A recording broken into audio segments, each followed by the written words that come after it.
Good morning, ladies and gentlemen. Welcome to the APRU Metagame Conference of 2022.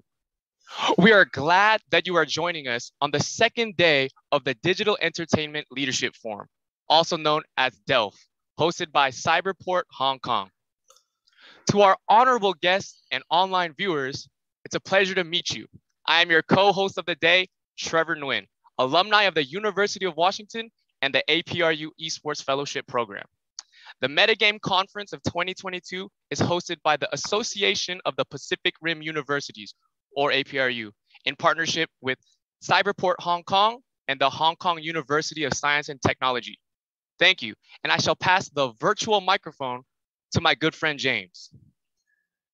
I am James Yun of the University of Science and Technology, and also co-host of today's Metagame Conference.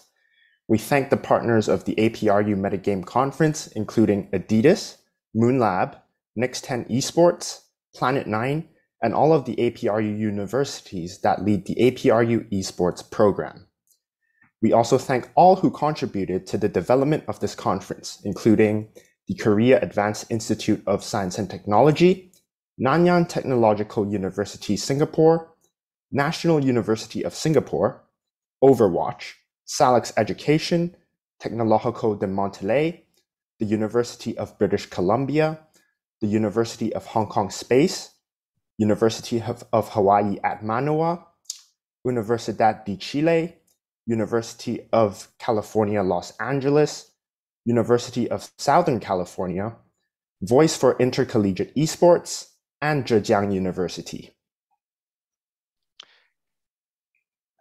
We will have an exciting program today, which will feature policy discussions on the emerging esports hub of Hong Kong and covering important topics related to edutainment, collegiate esports, and the gamification of social well-being. Welcome to the range of distinguished speakers coming from Hong Kong, Mexico, Singapore, Korea, and the USA. Today's program will also feature the finals of the APRU Rampage Invitational Tournament and a special announcement about the Student Digital Art Contest, Level Up Our World. We encourage you to actively participate in the conference by simply scanning the QR code shown on the screen to ask questions and to interact with our speakers today. And also don't forget to share your experience on social media and tagging us at hashtag DELF 2022 and at APRU 1997. To kick off today's event, we invite Dr. Christopher Tremuan, Secretary General of the Association of Pacific Rim Universities. As a network of leading research universities linking the Americas, Asia, and Australia, and the Pacific, APRU is the voice of knowledge and innovation for the Asia-Pacific region. It brings together thought leaders, researchers, and policymakers to exchange ideas and collaborate on effective solutions to the challenges of the 21st century. APRU is also the only university network spanning the Asia-Pacific Rim that works with students to cultivate an active and engaged community to lead the future of esports.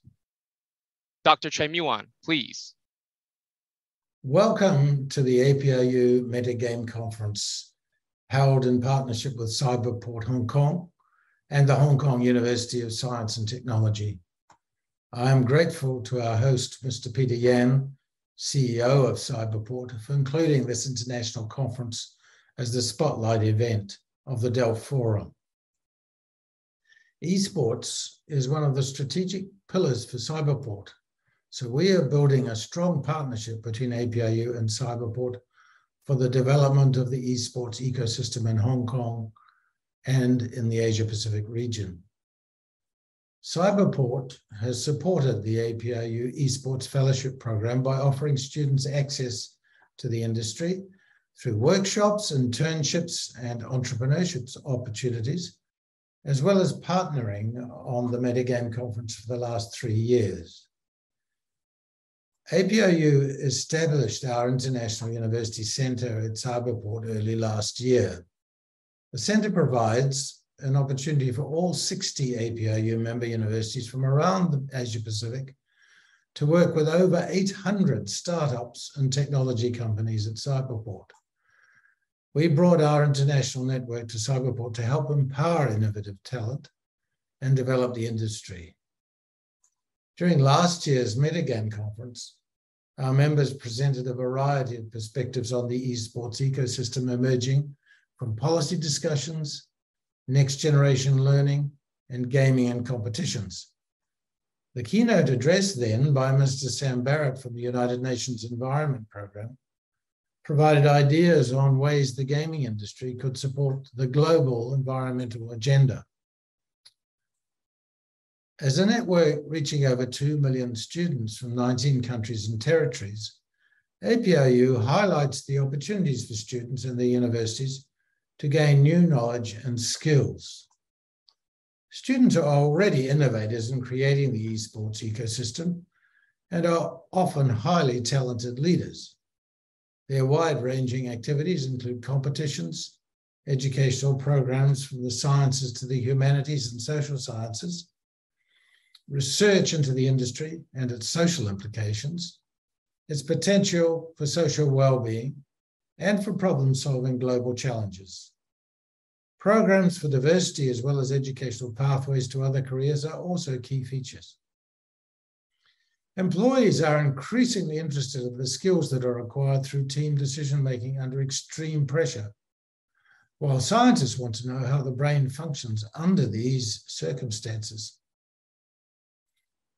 As a team sport, it has many spin-offs for how we relate to each other. Esports can also be a gold mine of prize money for high-achieving individuals, but these are comparatively few. Also, the business model is still in its infancy, and the professional life of top players is usually short. Even the technology itself is in the early stages of development, despite the punch it delivers currently. So we face the challenge of how we develop sports, esports, as a sustainable industry with a better career trajectory and opportunities in related areas. How do we ensure diversity and equity among those who play and elevate it above any toxicities? In short, as universities, we want to contribute to building the esports ecosystem. As an international network, we want to increase the connectivity across borders among students, researchers, and administrators. We face many common challenges, and we believe that building socially committed learning communities around esports will be for the common good. These are some of the issues this conference will discuss today. We need to partner with business and government to encourage, develop, and also regulate this transformational way of interacting. We in APRU are very ambitious about shaping a positive future for esports and its contribution to society. We are also very ambitious for our partnership with Cyberport. And to this end, I thank Mr. Peter Yan and Cyberport again, and the Hong Kong University of Science and Technology, which is celebrating its 30th anniversary with the launch of its twin campuses in Guangzhou and Hong Kong and the Metaverse. A special thanks to Professor Wang, Vice President for Institutional Advancement at HKUST, for providing his insights in the keynote address today. I also express our thanks to Next10 Esports, as well as all APRU members who are actively supporting our esports program today. I wish you all an enjoyable time at our Metagame Conference. Thank you. Thank you for that lovely speech, Dr. Tremuan. We now invite Mr. Peter Yan, CEO of Cyberport Management Company, to share his welcome remarks. Mr. Peter Yan is the Chief Executive Officer of the Hong Kong Cyberport Management Company Limited. As the CEO of Cyberport, Mr. Yan leads the digital technology flagship to focus on fostering talent cultivation, industry development, and integration of new and traditional enterprises, to realize Cyberport's vision to create new impetus for Hong Kong's new economy through digital technology. Mr. Yan, please. Good morning, Dr. Tremuan, Secretary General of the Association of Pacific Rim Universities. And to our virtual audience, good morning, good afternoon, or good evening, depending on which part of the world you are. Welcome to the APRU Metagame Conference. Cyberport is delighted to co-host this fantastic event for the third time. Since 2020, the Metagame Conference has been a spotlight event of our annual Digital Entertainment Leadership Forum. Just yesterday, we spent an entire day exploring the world of metaverse entertainment, esports, arts, and sports technology. Today, we'll continue that journey by diving deep into education in the metaverse. Education, especially online education, has much to benefit from the metaverse. From engaging students in edutainment experience to providing teachers with real-time data to make their teaching more effective. The metaverse holds the promise of enhanced learning and teaching in profound new ways. We are on the cusp of an era of digital transformation in education, where opportunity is limitless. I'm sure today's discussions will yield many exchanges that will not only inform, but also inspire. At Cyberport, we cultivate talents and startups through a vibrant innovation and technology ecosystem consisted of knowledge institutions, leading enterprises, government, service providers, investors, etc., and help entrepreneurs turn ideas into reality. Among Cyberport's 1,800 plus startups and tech companies, we have hundreds of companies focusing on digital entertainment, esports, metaverse, and education technology. Their innovation spans across GameFi, art tech, sports tech, NFT, and other emerging domains, providing individuals and businesses with various ways to achieve more, both in the metaverse and in real life.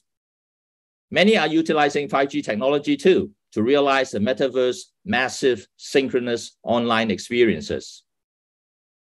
Our work is no better illustrated by one of the panelists in the first panel today, Professor Pauli, the co-founder of AvaTech.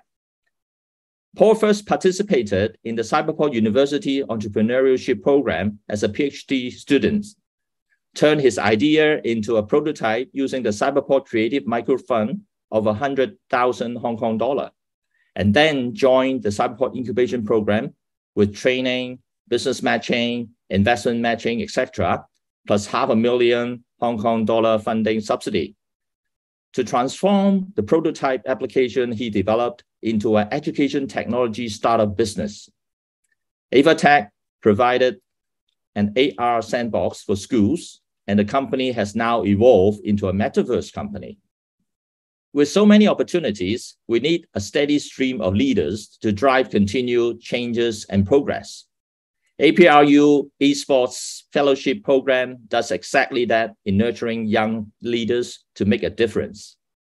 We will continue to work with APRU this year to host programs physically in Hong Kong, enabling Pacific Rim students who are passionate in esports to participate in learning, internship, and entrepreneurial opportunities to prepare them to become future leaders. Speaking of passionate young people, some of them are also with us today. In the afternoon, we will have Pacific Rim students presenting their creative works for the digital art contest and compete in the Rampage Invitational Tournament.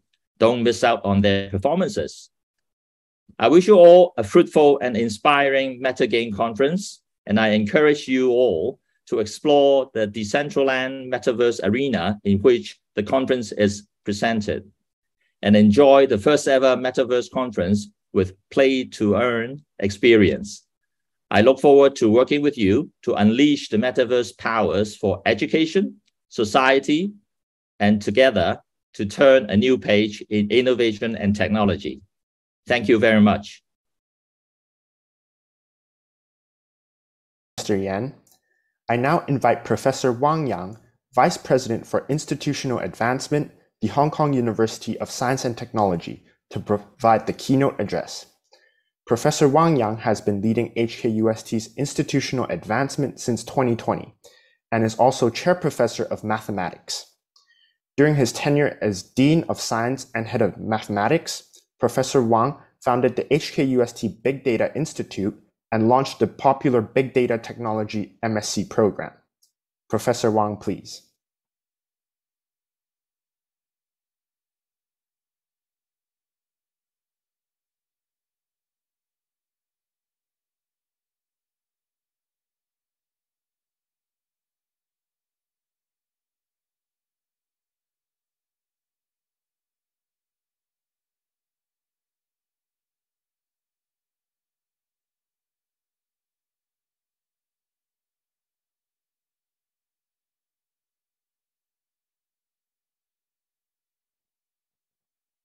We apologize for some technical inconvenience at the moment.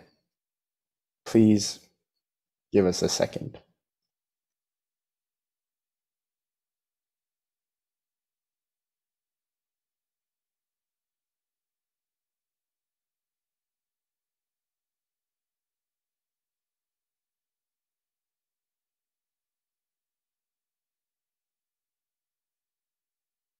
Professor Wang will be joining us shortly.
Hey, good morning, everyone. Well, if you are in Hong Kong time, good morning. Otherwise, in the US, it would be good evening.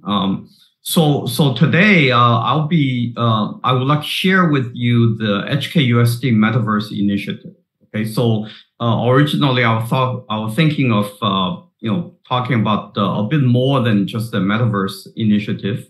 As an active member of APRU, HKUST is very devoted to education, to educational innovation, and the latest one we are actually developing is the Metaverse Initiative. So let me just give you a little bit more detail about it.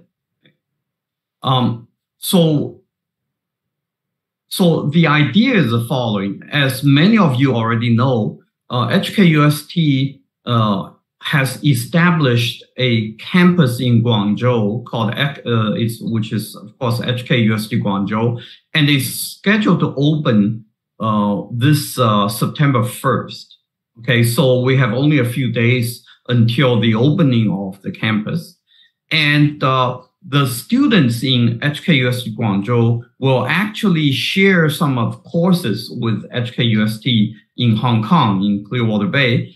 And in fact, we originally, at least in the beginning, we have the same degree. Okay, so what that means is the students on both campuses can actually take courses from each other. Okay, and many courses indeed will have students on both campuses in the same classroom. Okay. Now, of course, given the COVID situation, and even without the COVID, the communication is still, the commuting is still, quite significant. So obviously, it's unrealistic to have people commuting back and forth. And with the Zoom teaching during the COVID period, this has not really been an issue at all. That is to having some kind of remote learning. However, if you look at the student learning experience during the COVID period, it's actually not that great. Okay, so the Zoom feature is adequate, but it doesn't provide the best learning experience for the students. And furthermore, with the technology development, with all the new innovations coming up, there are actually incredible potentials in the future to go beyond just the regular classroom, okay, to augment what Zoom can do. So this is sort of one of the very driving forces between, for Meta HKUST. And we give it a name called our Metaverse, our living space. Why is that? Because we believe in the future, Metaverse will be our living space, okay, just like our physical campus. Okay, and it has enormous amount of opportunities, which I'm going to talk about. Okay, so in this presentation. Now, first of all, let me give you also a little bit of a background about the whole project in relation to some of the other things we do in HKUST. We actually, everybody is talking about sustainability, right? Carbon, neutrality, sustainability. So we are not satisfied by simply saying, well, let's be, let's work on sustainability. Let's write a few papers. Let's, yell a few slogans. We actually decided we are a campus, in Hong Kong, and we have been a big promoter of sustainability. Why don't we actually make our whole campus a sustainable campus? So under this under this idea, we have created a project called Smart and Sustainable Campus. I actually call it Sustainable and Smart Campus, SSC. Okay, and the slogan we adopt is our campus, our living space. Okay, so the whole the project is not just a faculty doing some research or propose something. It's actually it actually involves all stakeholders of HKUST. So faculty, students, staff, alum, and even open to the society to say, well, if you have an idea that you can improve our campus to be a more sustainable campus, we will have some funding for you to actually realize your idea. Okay, so it has been going really, really well. So if you come to our campus or visit, you will see all kinds of sustainability-driven projects. Okay, so Meta HKUST will be formed under the same spirit. That is, we are going to digitally transform our campus. Okay? In other words, we are going to have a digital twin for our campus, and a lot of the teaching, learning, and also other areas can be done in our digitally transformed campus or in our metaverse. Okay, and so here we listed a few, for example, campus by sharing the interaction, support and capability for teaching and learning, and also several thematic areas, including environmental visualization and art exhibition, for example. Okay? And finally, to me, that's also another very, very important area to develop metaverse is to look for new ways for governance. Okay, we have been using traditional centralized governance protocols for basically in higher education and in most other organizations. Okay, but with the development of metaverse, okay, you have to explore new ways of governance, and you have new issues arising concerning ethics. Okay, so how do we translate those new ideas actually even into our physical campus? I think that's a very worthy goal to pursue as well. Okay, so for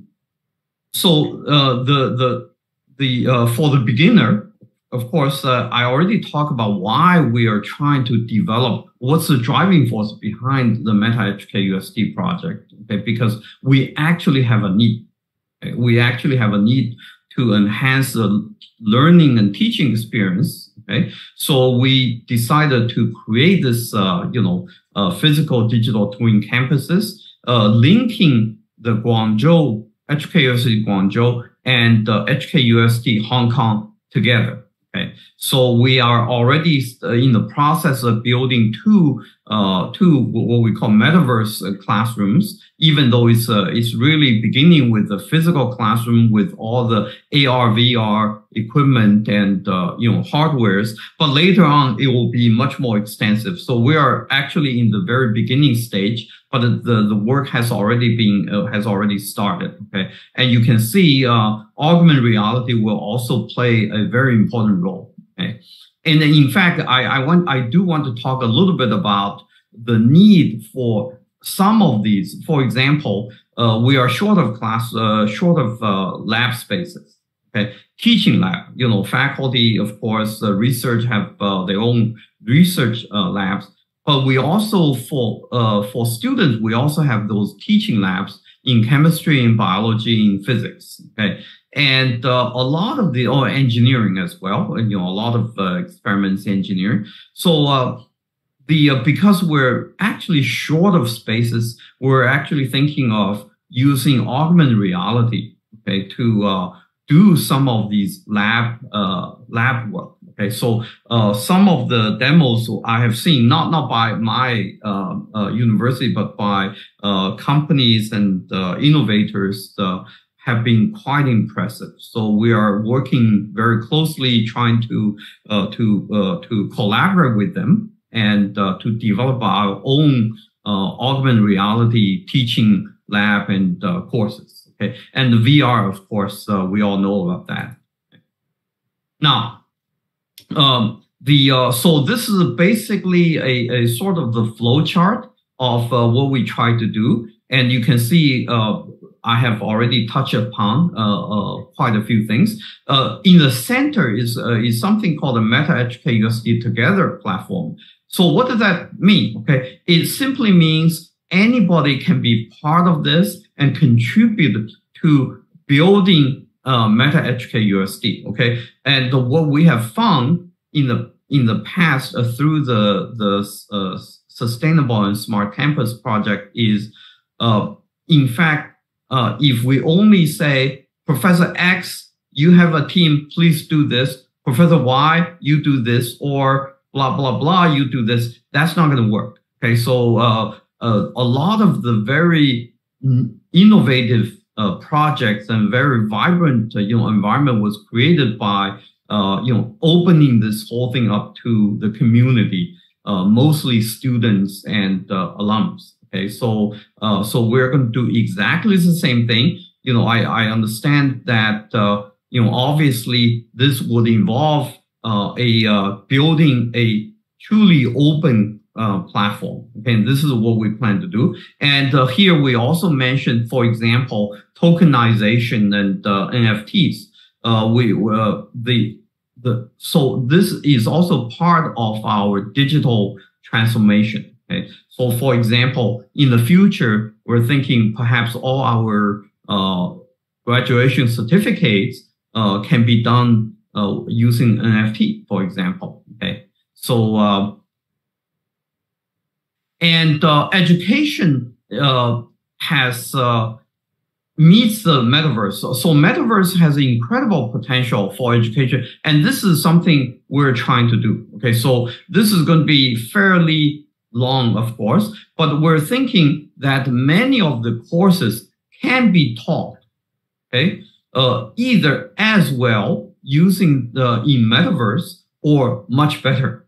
Okay, for example, let me take a quick example of history. Okay, history. So we will be developing several courses using basically in the metaverse. Okay, take an example of history. Okay, so when you learn history, it might be more vivid if we can take you to the setting in the history. Okay, I'm thinking, any of the event in history. For example, if you are interested in, the romance of three kingdoms, which, of course, a famous period in Chinese history, for certain battle, maybe, we can actually take you there.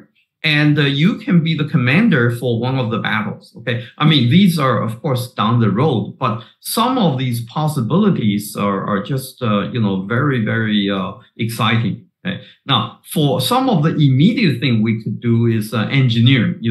A few days ago I was talking to a professor. He said a lot of the students in mechanical engineering, aerospace engineering, if you show them a aircraft engine, okay, they don't even know which one is the front end and which one is the back end. That's actually very common because it kind of looks alike. Okay, so you also, the student don't get a chance to actually visit a factory to see the engine. So what he said is, now there are already these augmented reality type of project where you can take you can put a engine right in front of you and just completely disassemble it. And this I assume would work for cars and even work for health. Okay, so you can build a very realistic 3D model for some for some organs, for example, or for some certain insect or whatever, and you can really examine what's going on. You can even dissect if you want to in the virtual space. Okay, so all these are endless, a part of the endless possibility for metaverse.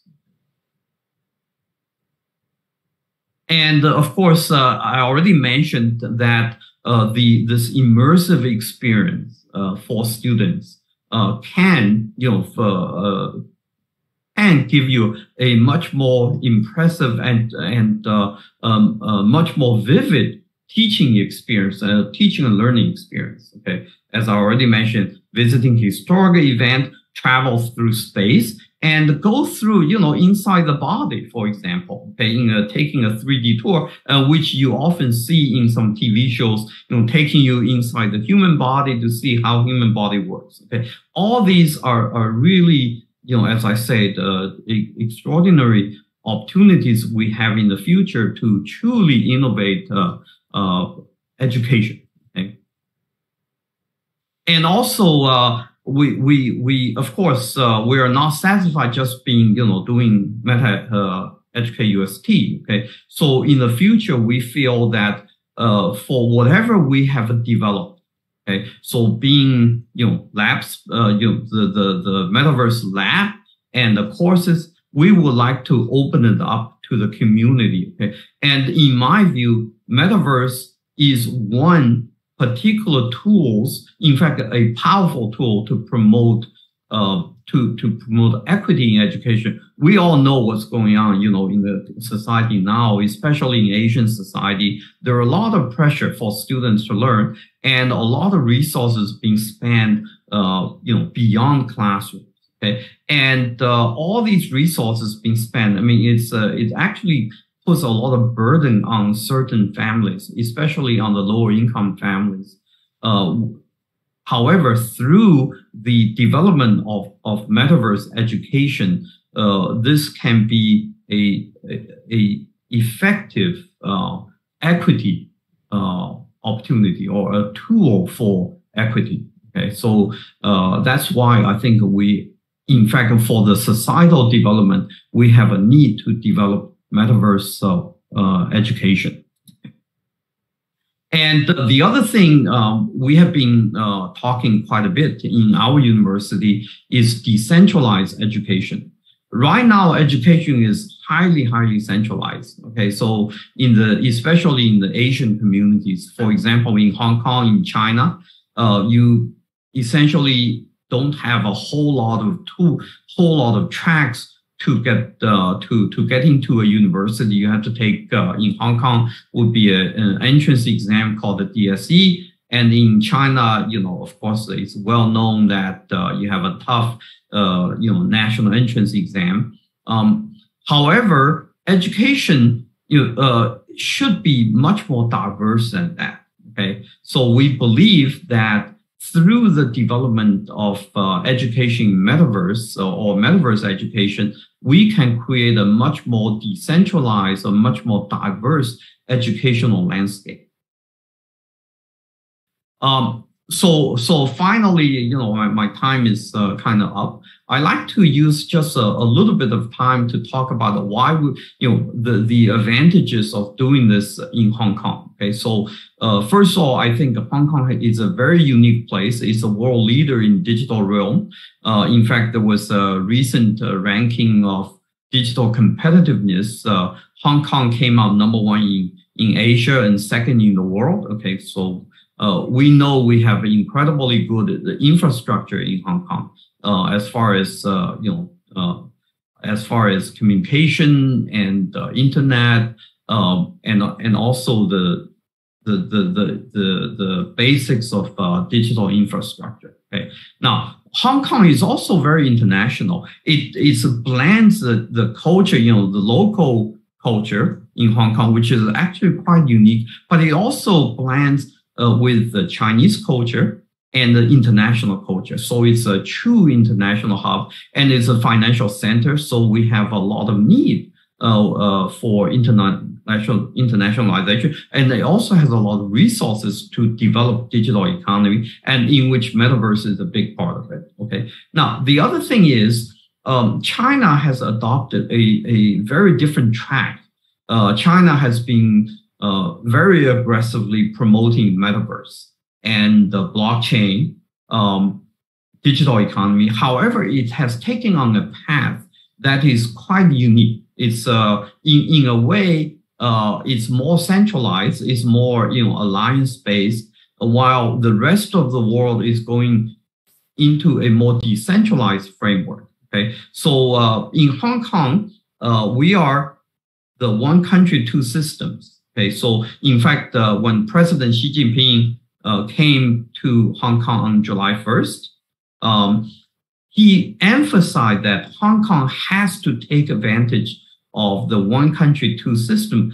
Hong Kong should not be afraid to experiment new ideas under the one country, two system policy. Okay, so here we have a unique chance to bridge China with the rest of the world. And Hong Kong HKUST, Hong Kong UST would like to be the leader to be part of this bridge. Okay, we want to be the leader to develop for Hong Kong, to promote Hong Kong digital economy, and we want to be the leader for the metaverse development. Okay, and especially for education in metaverse. Okay, so with all this being said, I also would like to invite you all, okay, to follow our development in metaverse and later on be part of this new exciting future. Okay, so I'm going to end my talk here. Thank you very much.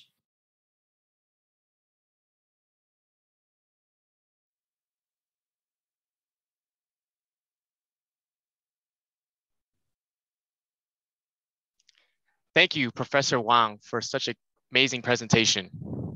Hello, everyone. How's everybody doing so far? Yeah? Anyways, we'd like to introduce our first panel of the day, titled Edutainment, Education, Gamification, and the Metaverse. This session will be moderated by Ms. Etta Wang.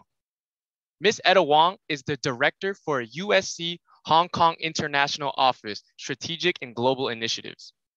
In her capacity, she is responsible to work collaboratively with all USC professional schools for admissions, academic programs, and alumni and parental development. She is also the primary ambassador to develop the university's relationship with both private and public sectors in Hong Kong and the Greater Bay Area. Joining her on stage are Professor Lik Hang Paul Lee from Korea Advanced Institute of Science and Technology. Also, Professor Carlos Astengo from Tecnológico de Monterrey. And lastly, Professor Hui Pan from the Hong Kong University of Science and Technology. We will have a Q&A session for this panel. Simply scan the QR code that appears on the screen and type in your questions during the discussion. Ms. Wang, the stage is yours.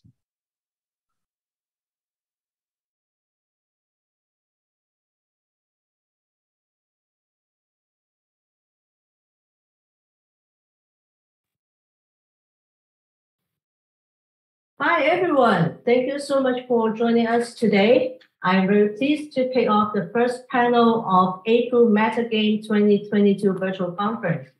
My name is Etta. I am the director of University of Southern California, Hong Kong International Office.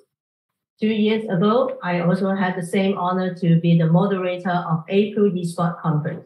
So I'm very happy to come back and moderate this session with 3 leading experts in the educational industry to talk about Metaverse in education. It's no doubt that the pandemic forced students across the world to enjoy new virtual forms of education without interruption, and more attention and resources have been put online, and examples like gamification, AI, machine learning, VR, AR, etc., etc. And since Facebook changed his brand name to Meta, the business sectors have been very excited in the Metaverse conversation. We now hear more about Web 3.0, Metaverse, NFT, blockchain, and different forms of virtual reality. I sometimes got confused with all these names like AR, VR, MR, XR, if you are not really in the tech industry. We see a lot of this apply in games, business, or sports. And now today we ask a question, how about Metaverse in education? And we are going to talk about it. And we really have some great speakers today who can share with us the future of all these technologies and how can Metaverse technologies apply in young teens or even higher education.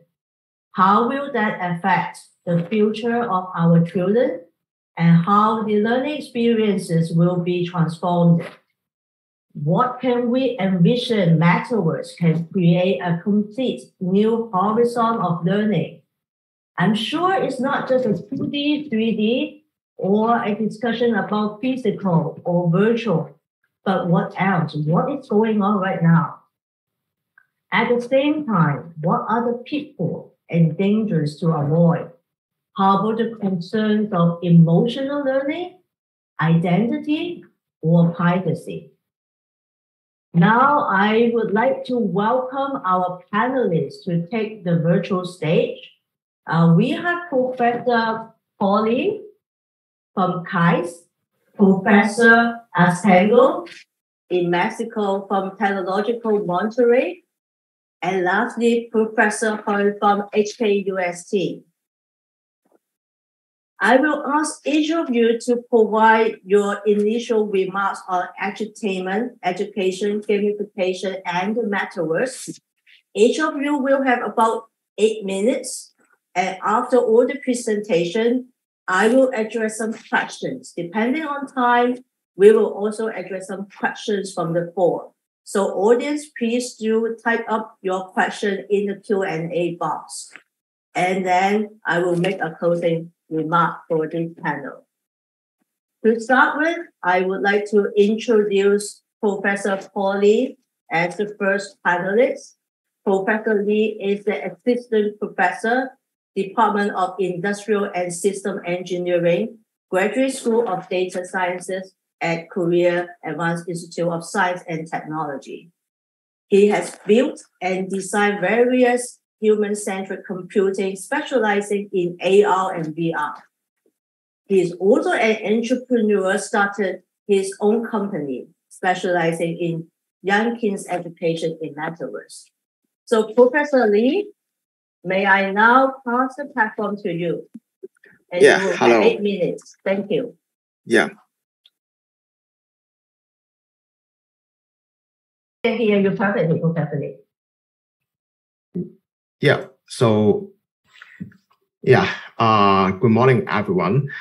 Today, I would like to share my journey starting from 2015, how to implement AR or MR in the education. So so let's move on to the next slide for having an introduction. So I graduate from HKUST. Actually, I am a graduate from Professor Peng Hui Lab. Today I am more than happy to meet him again virtually on this Zoom. Yeah, so I will leave the research part to him. Today I will have a hat as an entrepreneur to explain all my journey as an AR, VR player working in the industry. So let's move on to the next slide. We have the so here is a very brief introduction of my company. The name is Avatech Innovation Limited. We get a lot of award like Hong Kong ICT Award, like the Hong Kong Awards for Industry in 2018, and also HSBC Business Award. All these awards go to my team, and they're working on the like the AR and VR business. Okay, so next slide. So here is a brief introduction of our products. The name is ARGEO, AR Geography. Okay, so it is an interactive teaching environment that uses the AR technology to increase the student interest and the commitment to for learning through the gamification and other learning techniques. So we work with a lot of teachers from secondary school. Most of them are the senior teachers from the geography subjects. So and we also have planned to extend the learning modules from geography to other places. As you can see in this video, the teacher here is showing a landscape. So the student can easily modify the landscape, and then they can learn by doing. Okay, and it is worthwhile to mention that we build up. This is already the third version of our product, and the first prototype is actually supported by Cyberport. So today we are very happy to share these products again in this venue. Okay, next slide. And before we have such a AR geography product, we can only use some very rigid demonstration like this. And so we would like to do some innovation in our classroom to build up the classroom of the future. Next slide. So in the classroom setting, I suppose this should be a video, but it doesn't matter. So the teacher asks the student come out and then do some change the landscape, and then do some modification on the landscape. And then next slide.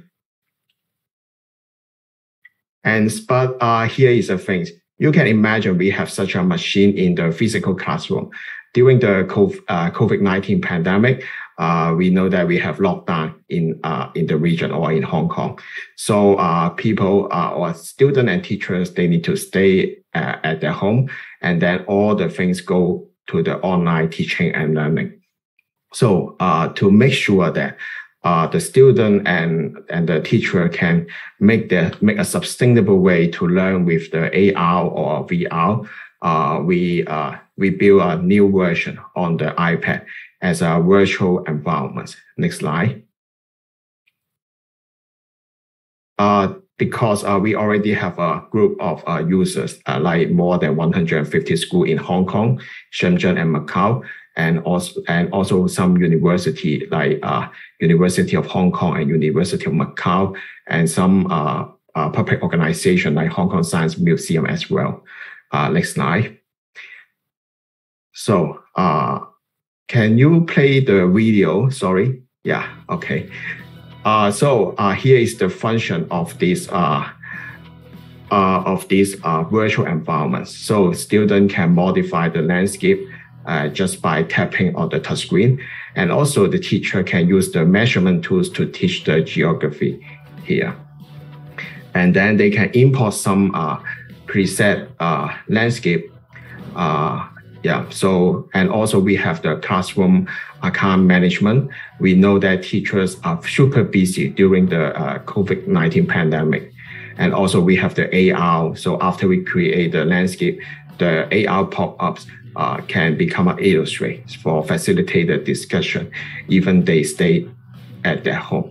So we also encourage the student to make the landscape and then print it out for a revision purpose. So go to the next slide.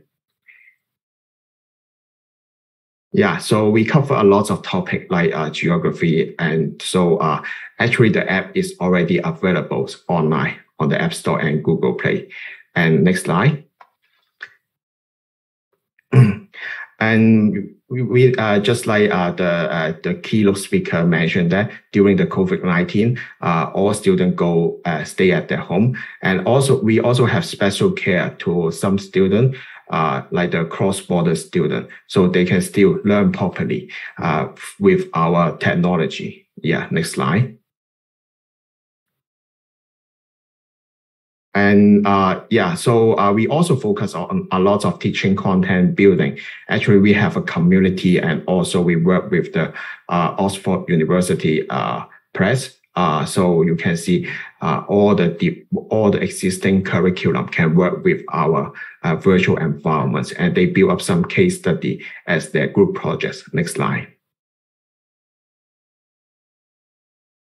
And here is some real case, like 優才書院學生, they have the AR-driven case study for the Dongping show, and also Lam Gok Chun. Okay, yeah, next slide.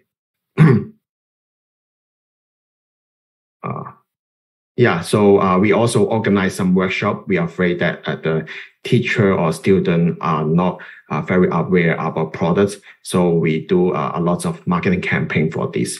So here is some sharing from the teacher. So with the AR geography teaching tools, their dream is to make the things that can support the teaching and learning anywhere and anytime.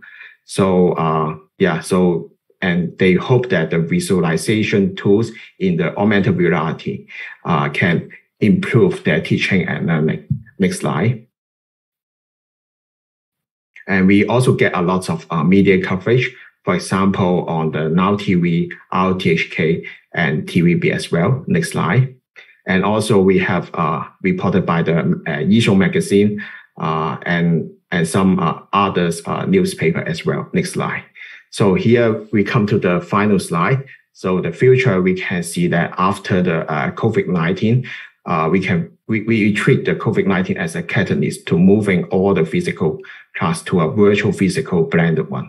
So that's why in 2021, we developed a lot of e-learning modules in the geography. We also leverage the 3D space as a geography classroom in the virtual environments, or what we call is Metaverse nowadays. So we encourage the student to build up the landscape, and then they can do the virtual visit in such a virtual space.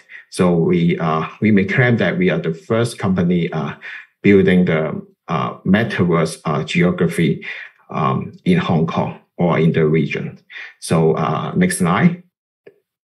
I think that's all. Yeah, thank you very much.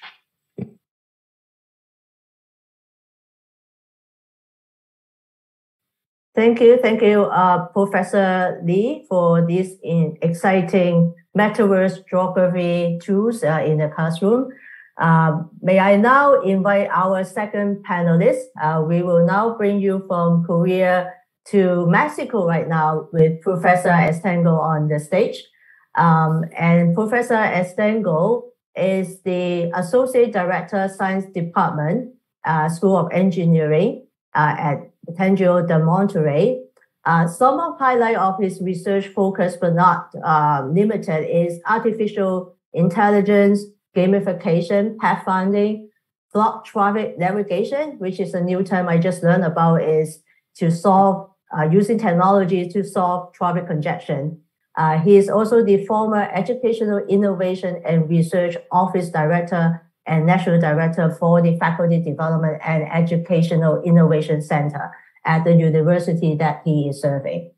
So without further delay, may I ask Professor to prepare the slide and your presentation? Thank you very much. Good morning, and thank you for the invitation. Please, the next one. I think, and the next, please. The next one. Okay, the COVID-19 pandemic has caused a gap not only in economic or social aspects. Next, please. In particular, it has meant an educational blackout. Next. 1 billion of students were forced to leave their classroom, in many cases without adequate technological and educational platforms. Next, please. UNESCO, UNICEF, and the World Bank estimates that the current generation of students is at risk of loss in present value 17 billions of American dollars in income over their lives. This is equivalent to 14% of global GDP. This is the reality. Next. But today, we can explore other realities. Next, please. And maybe if we are sufficiently smart, we can solve problems there that allow us to be better in this reality. Next. Next and next. It is not the first time that humanity faces a problem of this magnitude, but it's the first time that in the middle of struggles times, we can reimagine and reshape our reality. Since the beginning of humanity, we ask ourselves, what is reality? Do we are capable to know it? Those our senses and minds are the only way to know and model this reality? In 1974, in the Star Trek animated series, it appears a rec room, a special room capable to give the crew a sense of other realities. They can see, hear, smell, and touch virtual objects. Next, next, and next. And the dream of a non-invasive model of other reality was a big driving innovation. Next, please. And the next, and the next. See, thank you. My first virtual reality experience was in 1993 when, with a bunch of students, we built a VR system using Nintendo's glove and Sega's glasses. It was an amazing experience, not only because we can touch or move objects within the computer. It was really amazing because the sense of achievement in our students' eyes. Next, almost 30 years later, we have at Tec de Monterrey special places named VR zones for learning. For instance, medicine or computer science using these VR technologies. The next one. But let me go back in time at the beginning of the pandemic. Our students started attending virtual classes with their cameras on. The next. Few days later, I noticed some of them start to turn it off. When I asked them why, they told me that they feel like all the classmates were invading their rooms. So we start to develop different kinds of avatars for them and to ask to use different technologies so they have the opportunity to reinvent themselves. Next, please. Now we are back at university. Next. But we are still using that experience in creating their avatars. Next, please. And electronic versions of themselves. That's the avatars. Next, please. And enhanced versions of themselves. This is a video. Can we run it?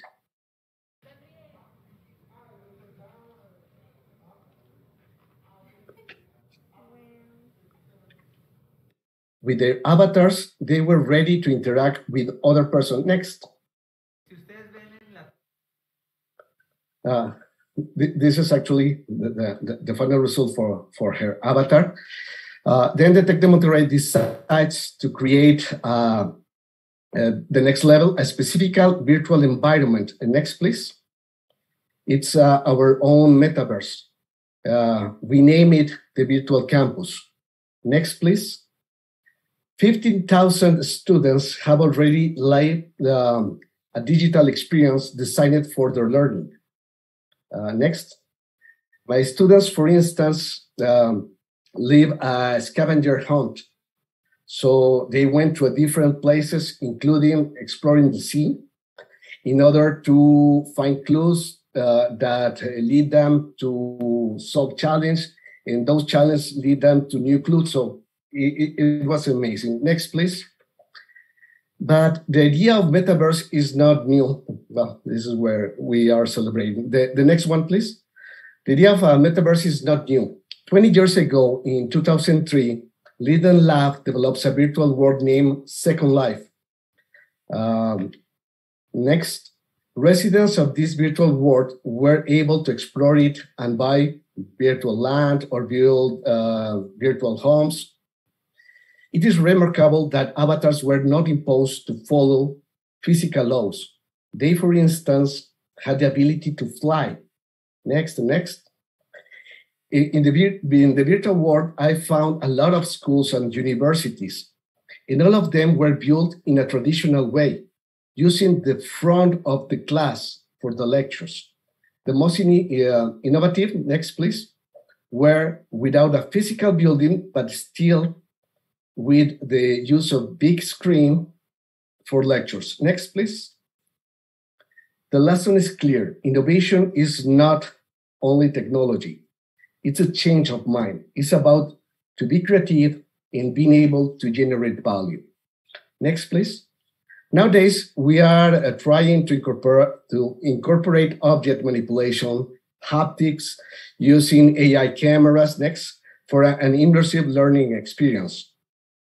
And based on this active learning, faculty must change the way we used to design learning activities. Next, please.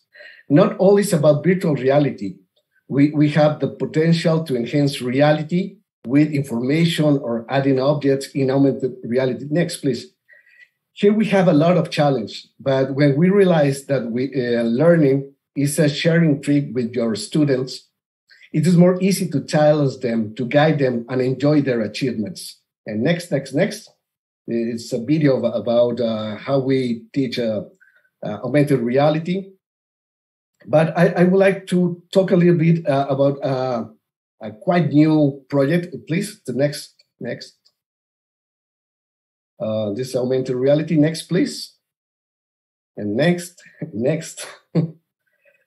And I want to talk about the Holographic Professor, our first approach of the holodeck that we were talking about. And next, please. Next. That's the holographic. It is not really an hologram, but it is a human scale projection that allows to enhance the learning experience for our students, sharing professors from all around the world. In 2014, we run a special innovation faculty program for professors, where to ask them to develop a special project, and all of them at the end have to present their findings using AR. The next, please. The next, please. Okay, so we use also drones, and I would like to talk a little bit about the last years on the pandemic. Please, the next. Yes, in the last couple of years, within the pandemic, we started a special program with our students. They were building interactive marketing products. We were working with young writers in order to develop a mini game or a graphic novel, please, the next one, in order to engage the public to read their books. The next, please. The students were asked to work in small groups, developing a studio, and to present their findings to special judges that came from the industry, in particular from the Monterrey Interactive Cluster. Next, please. And the next, and the next. In those years, we also developed VR emergency room for training experience for young medical students. Next, and next, please. This is that's during the COVID-19, we had 2 special meetings with San Jose State University in order to find collaboration projects. I had the opportunity to work with a group of students developing first, this is a gamified case for social workers. We start with a case wrote by Moctezuma Garcia, a professor from San Jose, and we transform it into a graphic novel. Next, please.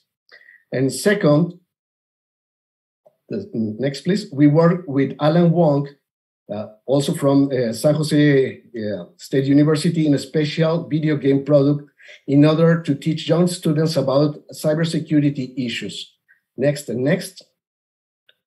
And we're just in the final. In 2018, I had the opportunity to went a special APRU meeting in Hong Kong about how to develop esports industry and what will be the role of university in such task. Next, please. When I returned, I was thinking that maybe with 20, 25 students, we can start something and we can ask students if they can join. At the end, we have more than 100 students working with us in an innovative week, developing the esports strategies for Tec de Monterrey. Next, please. Since then, we are in the research group, and our main areas are next and next. Basically, AI, as we already mentioned, and now neuroscience. In 2010, we were shown with this report for IEEE. They show an electroencephalogram, please, the next, of students in different activities, showing that the brain waves, next, please, for attending classes or watching TV were very similar. Next, please. Our main goal now in this research group is to understand what makes people enjoy an activity, what makes things fun. If we can determine it, if we can measure with brain waves, maybe we can reproduce it in the educational environment, and maybe we can design a real gamified learning activity. So what we have learned today, next please, that the students wants to learn, just challenge them, but maybe they want to learn in different ways that we used to teach them. So COVID-19 show us that they can learn in different environments, in different realities. In such realities, not everything always are good. We need to do more research about, for instance, toxicity. Maybe we need new realities, more open, to include diversity. How many different realities we need to experience in order to learn to live in harmony in our reality? Learning about these new realities and how we behave on them lead us to finally learn and understand about ourselves. Thank you very much. Thank you, Professor Estango. Let me come back to you during the Q&A questions. I know there's much to talk about the learning while through a lot of these exciting projects. Let us come back to you when we have the Q&A time. And now, may I introduce Professor Pan Hui from HKUST. And first of all, congratulate on the Meta HKUST and also the official opening of the Guangzhou, China campus very soon. I'm very excited for that. And Professor Hui is the Chair Professor of Computational Media and Arts and the Director of the Center of Metaverse and Computational Creativity at HKUST. He is also an international fellow at the World Academy of Engineering and an ACM Distinguished Scientist. So may I now ask Professor Hui to now present your slide? Yeah, thanks, come back to you. Thank you. Thank you. So yeah, I'm ready to start the slide, please. Okay, so thanks again for the invitation. So from the keynote, I know that our Vice President, Professor Wang already mentioned about the Meta HKUST project. So I'm going to just, quickly go through some of the technical detail over there. So he already gave a very nice overview. So here you can see that, this is one of the virtual scene for our Guangzhou campus, which I'm currently in Guangzhou now after the, last week, the 10 days quarantine, and the campus is very beautiful, more beautiful than this picture. Next slide. And so as from the previous two speaker, also the keynote speaker all mentioned about the pandemic, the COVID-19, which is a very, something very bad, but actually it also led us to think about the future of education, right? So we know that there's 1.5 billion of students who have education disruption, and the students complain about, learning issues, about, they haven't attended campus. So, these are things, of course, there are also opportunity, and that we can be motivated to think more about this. Okay, next slide. So what will be the future of the education, right? So, probably from the history, we have, learned about, experience from other educators, for example, from, Edgar DELF's Kong experience. So basically, what he taught about is that, our learning experience is like a pyramid, right? So, you just read the test and, listen to your professors, probably only remember 10% of the content, but you really have an experience in the environment. Actually, you can remember 90% of your experience. So then that's why, we thought about bringing immersive experience to the users. To the user here means the student, so the student can actually better learn from, the materials. And also, there are some other things that we believe, according to also today's panel, right? There's gamifications or customization of learning contents, and increase the interaction and creativity as well. So we also, the experience of the student, using Zoom or other type of online teaching, there are two major issues actually with this computer-mediated learning. Is that the first one is that social presence is very important for for the engagement of the student, right? So you want to be situated in a social environment. You see the teachers, you see the student around you, so you get better engagement, which can stop you from multitasking, from just turn off your camera and doing something else. And then there's also another important concept called self-disclosure, right? So you want to disclose yourself, so you also get engaged more. So basically, the turning off the camera, of course, is not very good for this purpose.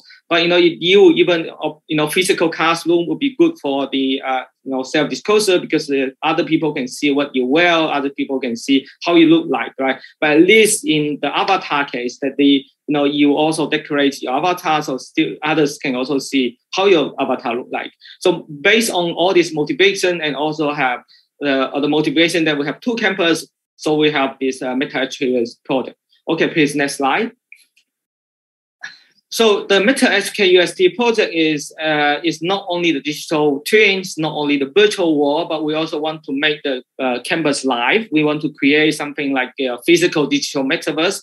So not only the virtual environment for more people to attend the lectures, but we also trying to bring the virtual contents into the real campus. So to improve the experience of the student in the campus, also make the staff interact with the student easier, with the content which are available with their devices. Okay, so there will be a 3D model, there will live camera visit anytime, can be a remote group meeting instantly in the metaverse. There can be also, some live tour to Metaverse campus. Okay, please, next slide. So probably, you already saw this picture from Professor Wang. So basically, So the architecture, we have this platform, which is HKUST together platform, and this platform is going to, probably powered by some of these things we call the augmented reality and virtual reality concept. There will be merging of two campus, physical campus. There will be a layer, of different kind of application can be built on top of this software platform. Can be, some campus tour, can be navigation system, and then below that we can also implement some governance functionality, which can maybe driven by blockchain or some other technology. It's not necessarily like blockchain, but it can be other technology as well. Please, next slide. And so showing about this just some typical application here, right? So you can do an art exhibition in the campus. You have these we have the computer and media and art department, so that we have a lot of artists like professors and students. So they would like to create their digital art, and then they can just use the physical campus, also the digital campus, as their exhibition hall, right? So they can just put their art, throughout, scatter around the campus, so others people can just point their phone to some special plot and they can see those art exhibition over there. It can be also used to visualize, for example, the data, the quality of, for example, the data collected by the IoT device in the campus. So it can help them to better, engage in the campus management, like, to be green. Okay, next slide, please. And one of these, really something is going on is about the Meta Classroom. So Meta Classroom, we have already built the Meta Classroom in the Guangzhou campus. So the renovation will be done. So will be a physical classroom as well besides the virtual one. So will be a motion capturing device are installed. There will be a cave in the classroom. There will be a lot of VR and AR headset. There will be 3D scanner, like robotic arm. There will be installed and will be functions in from 1st of September. So I've been here just to looking at the construction work as well. So next slide. And with all these things, we have, we expect our Meta Classroom will be support, learning, collaboration, gamified learning experience, and and also access to some restricted environment that actually Professor Lee have demonstrated that there's some, you can bring people to very remote places. You can also bring people to nuclear reactors or, some more dangerous places that actually you cannot physically go over there. So please, next slide. And of course, not only learning and teaching, but, we hope this system, so these photos are just, we just make them. It's not the real AUST metaverse. So we like to make something more like photorealistic, but at least the student with this idea, with this platform, they can, design their virtual scene for meeting. They can, create their own scenes for social event. They can be a bar or pub or some other even more creative venues in the campus. And then the next slide, I will talk about the, about the also virtual meeting with for example, school office staff, not only interact with the student, but we can also help with this platform, can also facilitate the student and staff counseling or other kind of interaction. Okay, the last slide will be the next slide, please. So so we hope that we will make HKUST campus as a physical digital metaverse. So not only the virtual thing, but improve our real life as well in the campus. Thank you. Thank you, Professor He. So terribly sorry about the time limit. And may I now ask the operation to just put down the slide so that we can have the Q&A. I would like to address the question first to each of you, and then lastly, a question to all three panelists. So maybe let me start with a follow-up question to Professor Lee. Professor Lee, you are working more towards young kids or high school students, am I right? And then Yes. It's really amazing of the APRU sandbox. Yeah. And my question is, while you launched the sandbox, what are the challenges from the teacher's side? Because they are high school or young kids educators, they may not have the resources or the knowledge. What are the typical challenges that the teachers are facing and how you partner with them to adapt new technologies in the curriculum? You make a very good question, and the teacher actually they have very limited time, especially the resources. But I appreciate that they give a lot of very brilliant ideas. But we need, as an entrepreneur, we need to prioritize all the ideas and build the most useful and for both teacher and student. So this is one of the challenge. We build up this RGO sandbox. Mm-hmm. And in what way that you can give more support to them? In which way we can give more support? We need to tell them and also build up a lot of workshop to tell them how to use the device. And such a device can be integrated in the curriculum. And also we believe that we need to do a lot of demonstration, not only to the geography teacher, also to their principals, to who have the buying power in the school. So not only the teacher, not only the student, is more than this, right? So we need to also provide some pitch to the principal. That is how the things work in the market in Hong Kong, at least. Yeah. Yeah, and I hope that maybe in the future the government will also give you and the institution more resources to support. I think that is a very critical part as well. Right. Yeah. Okay. Yeah. Okay. Thank you, Professor Lee. My second question is to Asango. You have many projects. I have also a lot of questions in mind.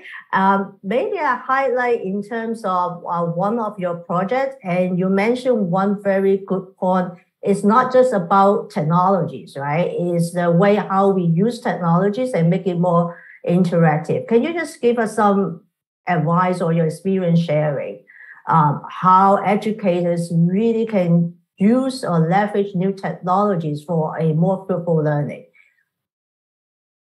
Okay, thank you. In Mexico, we have a special phrase that said, you need to go slow because we are in a hurry.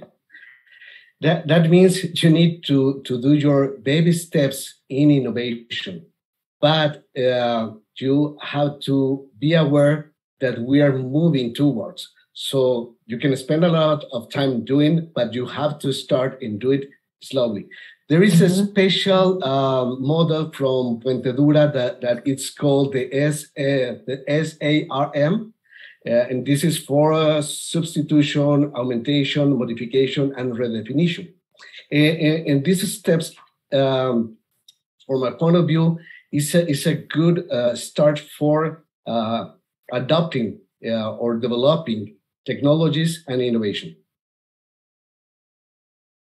So when you say start slowly means that also to give time for the educator, administrators to understand the rationale and the use of technologies. Is that correct? Yes. Or beyond that? Yes, indeed, that's the point. You as a professor, as a person, need to experiment first. And with each step, you gain confidence. And with that confidence, you can go faster and faster, so you can move in the innovation path. One of your sites is quite interesting, called the Second Life in the avatar, right? In the metaverse, right? When the students transform, appear in the metaverse classroom in the metaverse, in avatar. Can you elaborate a little bit, like the ability to fly? And of course that in the physical classroom, you are not able to fly, but you can do much more than that physically, right? In the metaverse classroom. How can that really can leverage that during your project?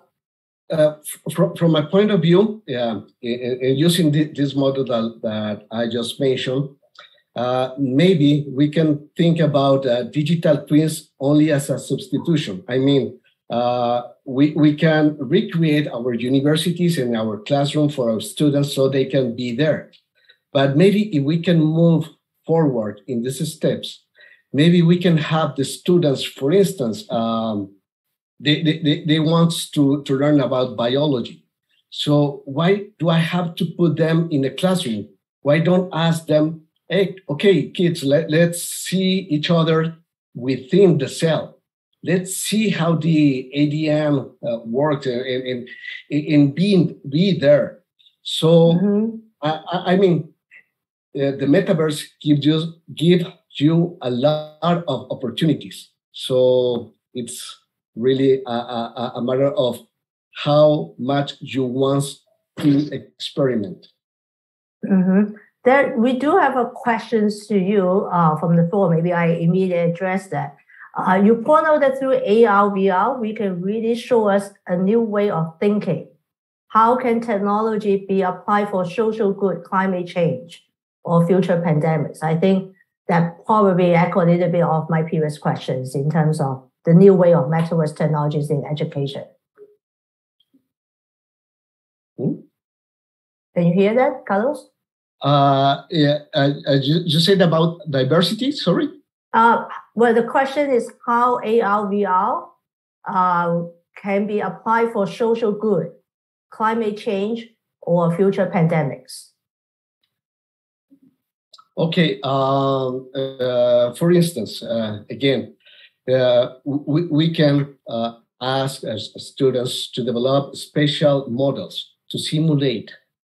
But instead of using just a computer and just to see the graphs, maybe they can see how, for instance, the global climate problems start with special initial conditions.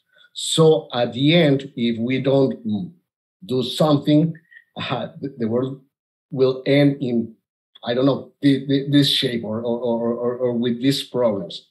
So the metaverse gives, again, the opportunity not only to think about it, but to live in it. And I think echo what you just shared, we have to start slowly as well. Maybe some small actions of adopting the new technologies on the teaching of climate change, because this is such a big topic. Yes, it is a complex topic. Yeah.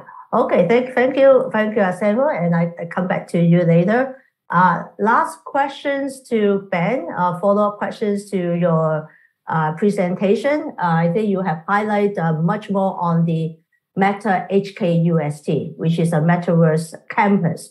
My question is, what brings the university come up with this idea? And what are the learnings, the key learnings during the makeup of the Meta HKUST that you can share with our audience? Okay, thanks, Etta. Yeah, so this is actually, a kind of initiative that we want to build for this, right? So there's actually three main reasons. The first reason is because of, as we just, all the speakers like Carlos and Paul, and even previously the Professor Wang have mentioned about the pandemic, right? So the pandemic might have actually disrupted the education of, more than 1 billion students, right? So this actually, of course, it's a disaster, but also make us think about the future of education, right? It's, they're always, we see the light. And then the second reason is, of course, we have these two campuses, one in Hong Kong, Clearwater Bay, and one in Guangzhou now. They're not too far from each other, but, because of the pandemic, they're also getting far. It's not easy to commute, right? And then, how to actually let the teaching and learning of the student and professor for two campuses can be, better integrate, right? This is very important because we don't want two campuses just, to be, totally doing their own thing, right? So this is actually a nice concept to bring them together.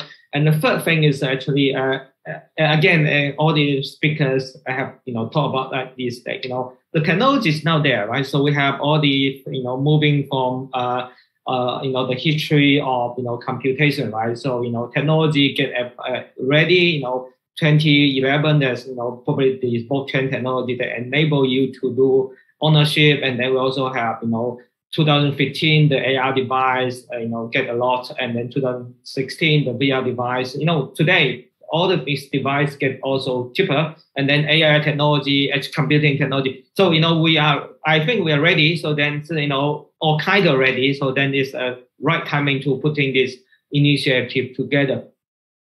And as you mentioned about this, what will be benefit from this? Of course, the teaching and learning will be the first thing, right? The student in Guangzhou can take courses in Hong Kong campus. So, in a better, not only Zoom way, right? They can in the virtual space or mixed reality space, and also for the student in Guangzhou, in Hong Kong to take the courses in Guangzhou as well, right? So this actually would enrich the experience. And then we also want another emphasis is about the entrepreneurship, environment. Like the student, they will be grouped to a couple of ones in a group to look at each of these important research topic, and probably we hope they will also be by addressing the real meta campus problem, and they're going to come up with some idea for business as well. Yeah. Mm-hmm. Thank you all.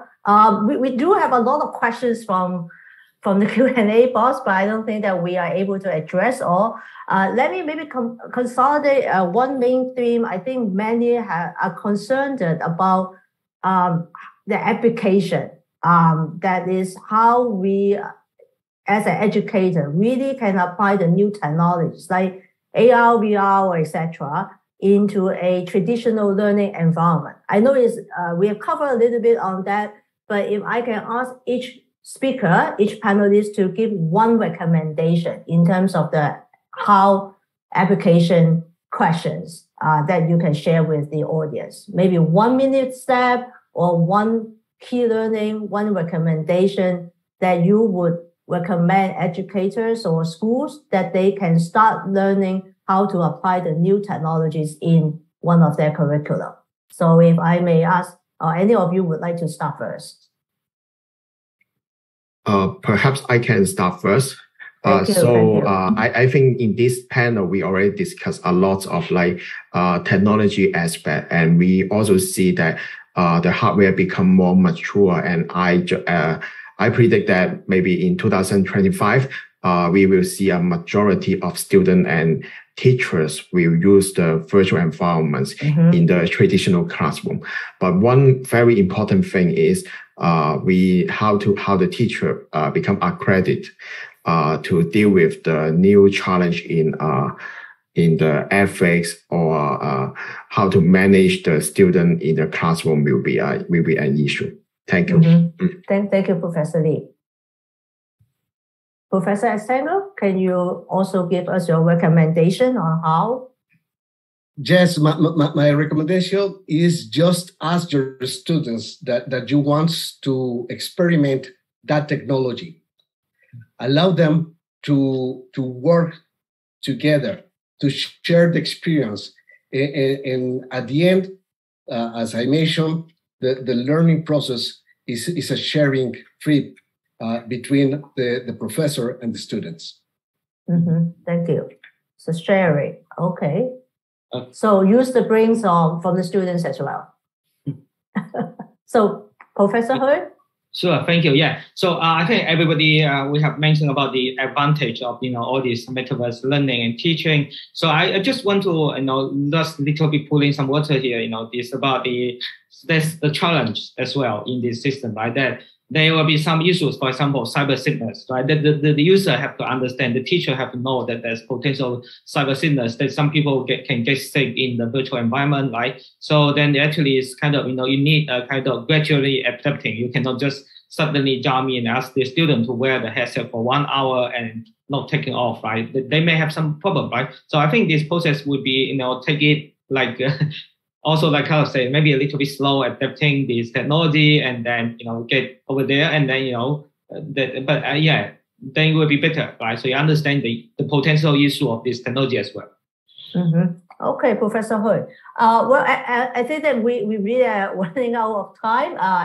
The one very final question to all of you, also as a closing of this panel, is as a very big picture, how do you see Metaverse or all these new technologies will transform the education, say in very short time, in the next 1 or 2 years of time? What are some of the changes that you will see in the very near future?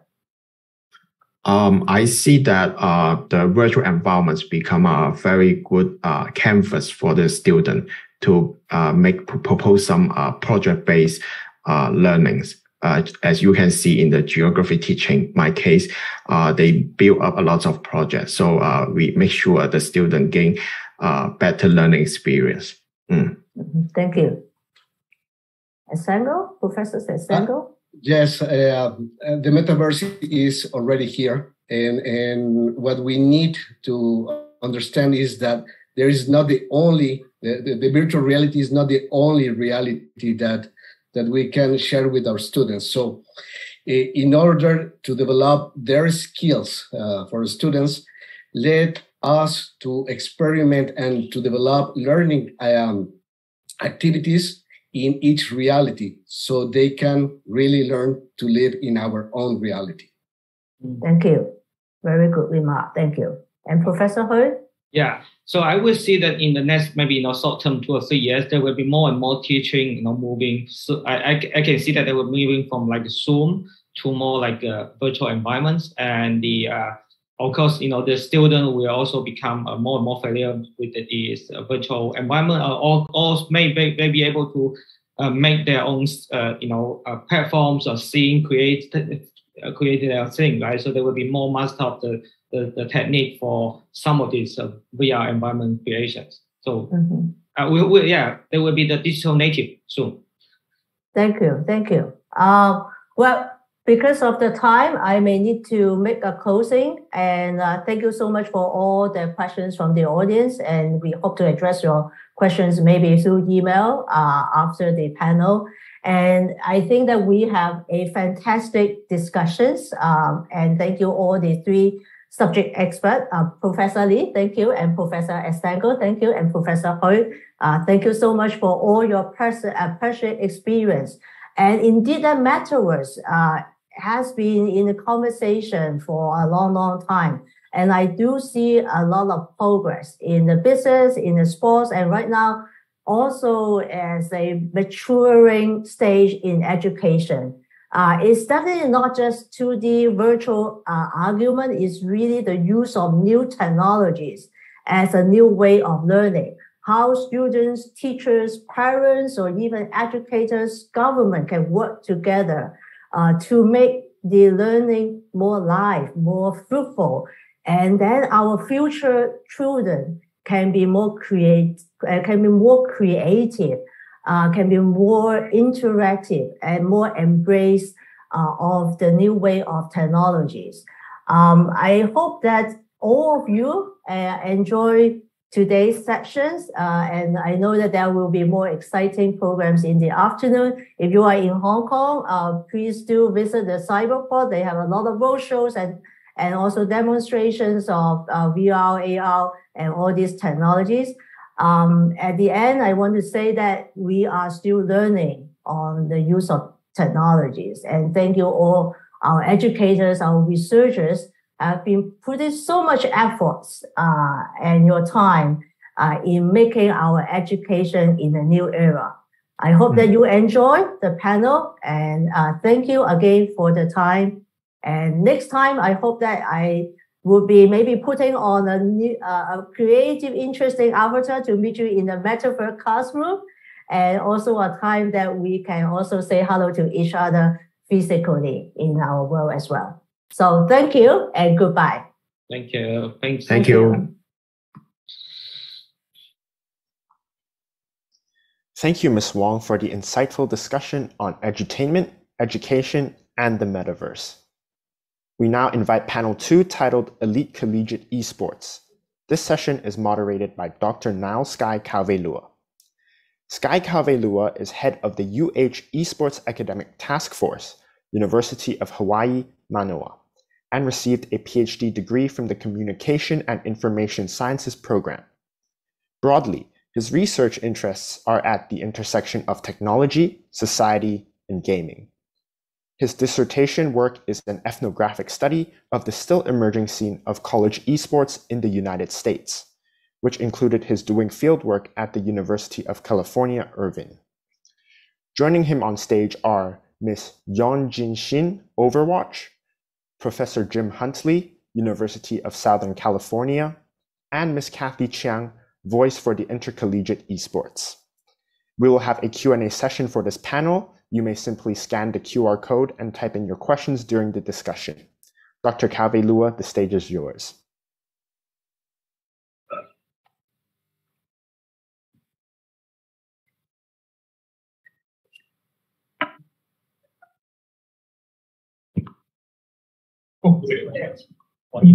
Okay, Sky. Sky. Hi. Okay. Hello, everybody. I am Sky Kaveloa. I am very, very excited to welcome our second panel for our discussion today. I want to thank the Metagames Conference and the APRU for inviting this illustrious panel to discuss a topic that is very important within the domain of esports, and that is the topic of college esports. And so with that, I would like to first provide some context of this hour's discussion. And this hour's discussion will revolve around a number of themes, and those themes are very important within the topic of collegiate esports. And that's really number one, discussing what are the relationships between the industry itself, the larger video game industry, and what is happening with the development of college esports. Number two, what are sort of some of the strategies that universities are doing or creating or implementing in supporting esports on college campuses? Number three, what are some of the challenges as well? This is something that is very new in North America still. And so what are some of the challenges and how are the universities trying to combat that? And then finally, what ways are universities, schools, and colleges cultivating this sort of culture of community student development and student life when it comes to college esports on university campuses? And so with that, once again, I am now Sky Kaveloa. I am the director of the University of Hawaii's esports program. I'm also the lead of the task force at the University of Hawaii when it considers discussing looking at or cultivating, again, these type of cultures on campuses when it comes to campus esports. So number one, the agenda today is really to do an introduction of our guests. I'm delighted to have three very important speakers today for this hour. Number one, we'll be hearing from Yeonjin Shin. She is from the Overwatch League, and she is somebody that is related to or deals with player support operations and coordination for the Overwatch League. Number two, we're going to have Professor Jim Huntley, and he is somebody that is dealing with the larger games industry in California, especially at USC. He's faculty advisor for the USC Trojan Esports program, and we're very happy and delighted to have him as well. And then finally, we have Kathy Chiang. She is the board member and vice president of Voice, which is a nonprofit. Voice essentially stands for the Voice of Intercollegiate Esports, and it is something that it's a nonprofit that is growing in reach and also influence when it comes to looking at collegiate esports from the grassroots era, but also from getting presidents involved as well. So we're very happy to have all three. So today's agenda is we're going to have each of the speakers provide a 5 to 10 minute background and introduction to their own history with games and esports and what they're doing now. After that, I will follow up with questions to elaborate on the discussion of the themes that we covered or that I outlined today. And so with that, I'd like to actually start with Yeonjin Shin and have her explain what she does and also her views on sort of collegiate esports as we move into this discussion. So Yeonjin Shin, please go ahead. Hello, my name is Yeonjin Shin. I also go by YJ. I am currently a player relations coordinator for the Overwatch League at Blizzard, and I've been here since April of 2022. I was also a director of HR at Rutgers Esports, a collegiate student-led org at my university, where I've also gained experience with competitive operations and graphic design. I'm very excited to share my insight and perspective with all of you as someone who has been around in the esports industry, specifically collegiate, for about 6 years now. Okay, thank you, Jim. Next, we have Professor Jim Huntley. Hi, my name's Jim Huntley. I am a professor at the University of Southern California. I've been doing marketing for a little over 25 years in various verticals, from food at General Mills to toys at Mattel to my time with video games at THQ. I've been teaching at the University of Southern California for the last 5 going on 6 years. And around 4 years ago, we had a student that came up to me because I just recently started as a new adjunct, and he knew that I was very business oriented, marketing oriented. And he said, well, if you're a marketing person and we're the #1 ranked games program from an academic perspective, how do we not have an esports program? And I was like, that is a very good point. And so that's what got me to embark, down the rabbit hole of starting up this organization on the campus, getting official recognition from the school, so that they, from a university perspective, because not only are we just an esports organization for our school or our program, we're the esports organization officially recognized by the university. So any sort of collegiate, varsity competition, or even club activities around specific games, that falls into the Trojan Esports umbrella. So we've been doing this for around 4 years now. It's very much been a labor of frustration and love. I've enjoyed my time with the students and building up the academic scaffolding around the kind of competitive nature of esports that we have going on between universities. But there's also just a lot of opportunity that at least I've tried to bootstrap as much as I can to fill in the gaps in terms of having some formalized structure where we could have some more, I'd say, more formalized structure between schools that are rivals, that are large schools with passionate alumni fan bases in traditional sports, activating those fan bases and shifting them to esports and getting them as excited about digital athletes as much as analog athletes. So really, I'd say the most recent thing that we've done is started an organization along with the other members of the traditional Pac-12 conference called the PAC-U. We started that in 2020 when COVID first kicked off, because we saw that traditional sports like football and basketball, which is a lion's share of what our fans and alumni tend to watch, were going to be suspended or truncated because of the pandemic. And so we said we have to step up and do what we can to fill in that gap and build some school camaraderie and enthusiasm in the absence of those traditional sports. So reached out and worked in tandem with the other 11 people that do my job in the Pac-12 and bootstrapped a 6-week session of just back-to-back games featuring Overwatch, Rocket League, and Overwatch, Rocket League, and League of Legends. So we're still pushing that along, and we're continuing to work to grow and evolve esports among the college community at large. Okay, fantastic, Jim. And also Kathy. Hi, everyone. So I'm Kathy Chong, and my collegiate esports journey started at UCI. I was at the University of California, Irvine as an undergraduate student and just met a bunch of gamers on campus. And we, it was just a hobby initially. We started a club in 2012, and quickly we realized that this was going to be something bigger than just a bunch of friends getting together and playing games. We started running events, doing tournaments. Thankfully, our location was very fortuitous. We were able to work with some AAA game companies nearby us, Blizzard and Riot Games, that were actually investing into collegiate esports. So as a student, I was able to start seeing what it might be like to work in the industry one day. And so as a leader within that collegiate space, doing a lot of the grassroots events and just kind of building up the community that way. It was a constant fight at this time around 2012, 2013 to really prove that collegiate esports could be something that was sustainable and viable for a school to pursue. So thankfully, I was lucky enough that after graduating, I was approached with this idea by an administrator named Mark Deppy, who is currently our director of the UCI esports program, who had heard about my successes as a student and decided that we want to see what it might look like to create a full-fledged scholarshiped, official varsity gaming program on our campus. So right after graduating, hopped immediately into the administrator side of things and started building up one of the first public program to have an esports program in America. And so I stayed there for about 5 years, just kind of developing things as their assistant director, working on a facility, offering scholarships, looking at how we can apply all these different skills to our students and help them succeed, whether they wanted to stay in esports or not. And once I was kind of familiar with the collegiate ecosystem, we really expanded to helping other schools get into the space. And that kind of leads me to where I am now with Voice. Sky brought this up earlier, but a great quick intro from him about how we are trying to support not just the students at the ground level, but also try to involve people at all different levels of university. And so now it's really a great chance for me to be able to tap into all of the networks that we've been building as student leaders and as administrators, as educational professionals, to kind of just bring people together so we're not constantly reinventing the same things and seeing what we can learn from each other from different schools all over the United States and also internationally. We're really excited to learn about all of that as well.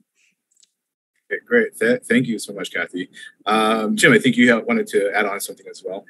Yeah, I just wanted to say huge congrats to Kathy and Mark Deppy at SCI, because I will say when we started up our organization at Trojan Esports and we reached out to UCI, they were extremely helpful with giving us their foundational documents, how they operated from an organizational perspective. And it really, I'd say, saved us a solid year of pain in terms of how do we structure what we're doing on campus. So they are definitely the thought leaders when it comes to esports from a collegiate space in the US. And I think myself, not only just myself, but I'm sure a bunch of other schools had the same experience from them. So great. Yeah, absolutely. So, the APRU is a coalition of both North American universities, but also universities in Latin America and in Asia. And so this topic of college esports is something that's very new, or could be very new to the audience itself. And so one thing that is really quite important is sort of getting that understanding of where we're coming from, what this has meant. I think a lot of the references we may be discussing or tossing out there will be completely new to some folks in the Zoom session. But one thing that I think is really important is to, again, tie back to sort of the grassroots discussions about where this has started in some sense. And I know for YJ, so YJ from the Overwatch League, she mentioned, Rutgers and her background with collegiate and Rutgers and how that became a starting point, a platform for her to kind of launch off in. And so I'd be very curious, YJ, could you touch upon that collegiate aspect? Because what we see with YJ is that, she's moved into industry in a big way. She's working for the Overwatch League.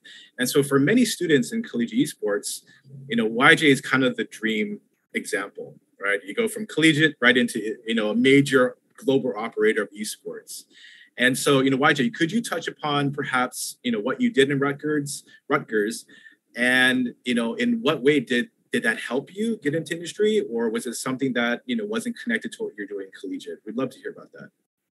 Yeah, of course. In my time at Rutgers Esports, what we primarily prioritized was hosting tournaments as well as events, specifically around colleges and other universities. So we're very regional in terms of getting support from a bunch of different gaming adjacent companies to help sponsor us to be able to have the funding and merchandise and providing support in other ways such as marketing to really help give us more opportunities to host larger events and tournaments. Give me just a moment. Sorry about that. Lost my train of thought. I've mostly dealt with HR, where I was primarily organizing a lot of the schedules and working alongside directly with many other students in creating a lot of the programs and planning behind running these events.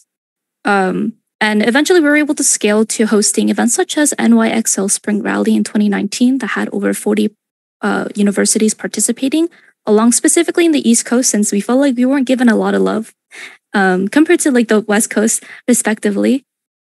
And then for the larger scale of esports events, I think that the Collegiate Overwatch Championships hosted by TESPA in the years from 2016 until 2021, specifically for Overwatch, were really amazing to participate in.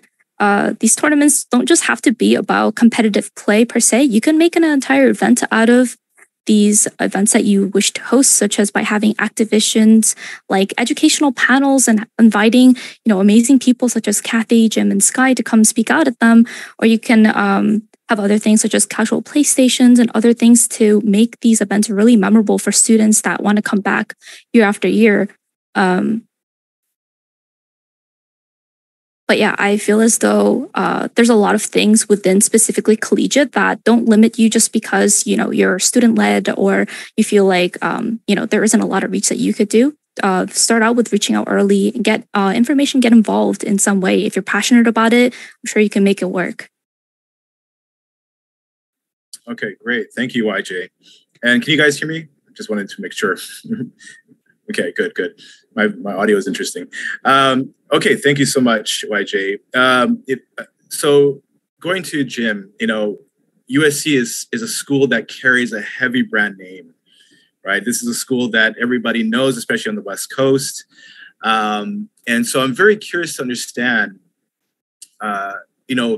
when you are leading the programs or when you're leading the esports program itself, what type of goals, what type of missions, what type of outcomes are you looking for when it comes to being a faculty advisor of a collegiate program? Like I said, that USC is a school definitely well known for its film and well known for its media and creative arts programs. In what way are you either trying to get students into the industry, or are you looking to cultivate and craft skills that really are broader than that and that are really trying to tap into something that is more applicable to really the larger tech industry? I'd be very curious to understand that, Jim. It's a good question. From my perspective, it's definitely more of the second option, which is really building in infrastructure to provide students with skills that they can use in whatever career path that they take. Because keep in mind, I'd say even to a greater extent for digital competition, I don't know what the percentage is, but not every collegiate football player goes on to play for the NFL. Not every collegiate basketball player goes on to play for the NBA. I'm guessing that ratio is a fraction of that for collegiate esports players to pro esports players. So we really are focused on the other aspects of what analog sports also focus on, which is how to build teamwork, how to help our players with communication, interpersonal skills, how to help them with how do we collaborate together in a positive way? How do we deal with conflict resolution, even when the pressure is on and it's on the fly and someone makes a mistake?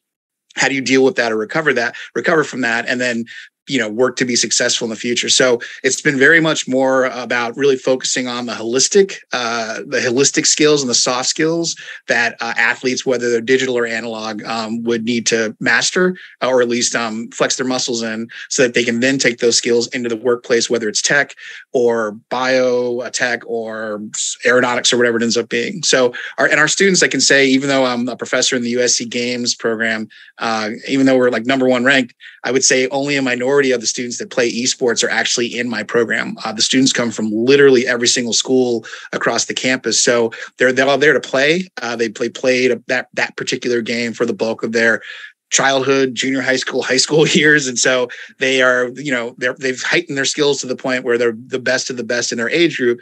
And they also want to get a degree and go to a top school and then get a job afterwards. So we look at this as a way station where we can train them on the skills that they would need to take with them into the future and into adulthood, and less so about, okay, well, how do we learn how to get you ready to work at Riot or Blizzard or fill in the blank.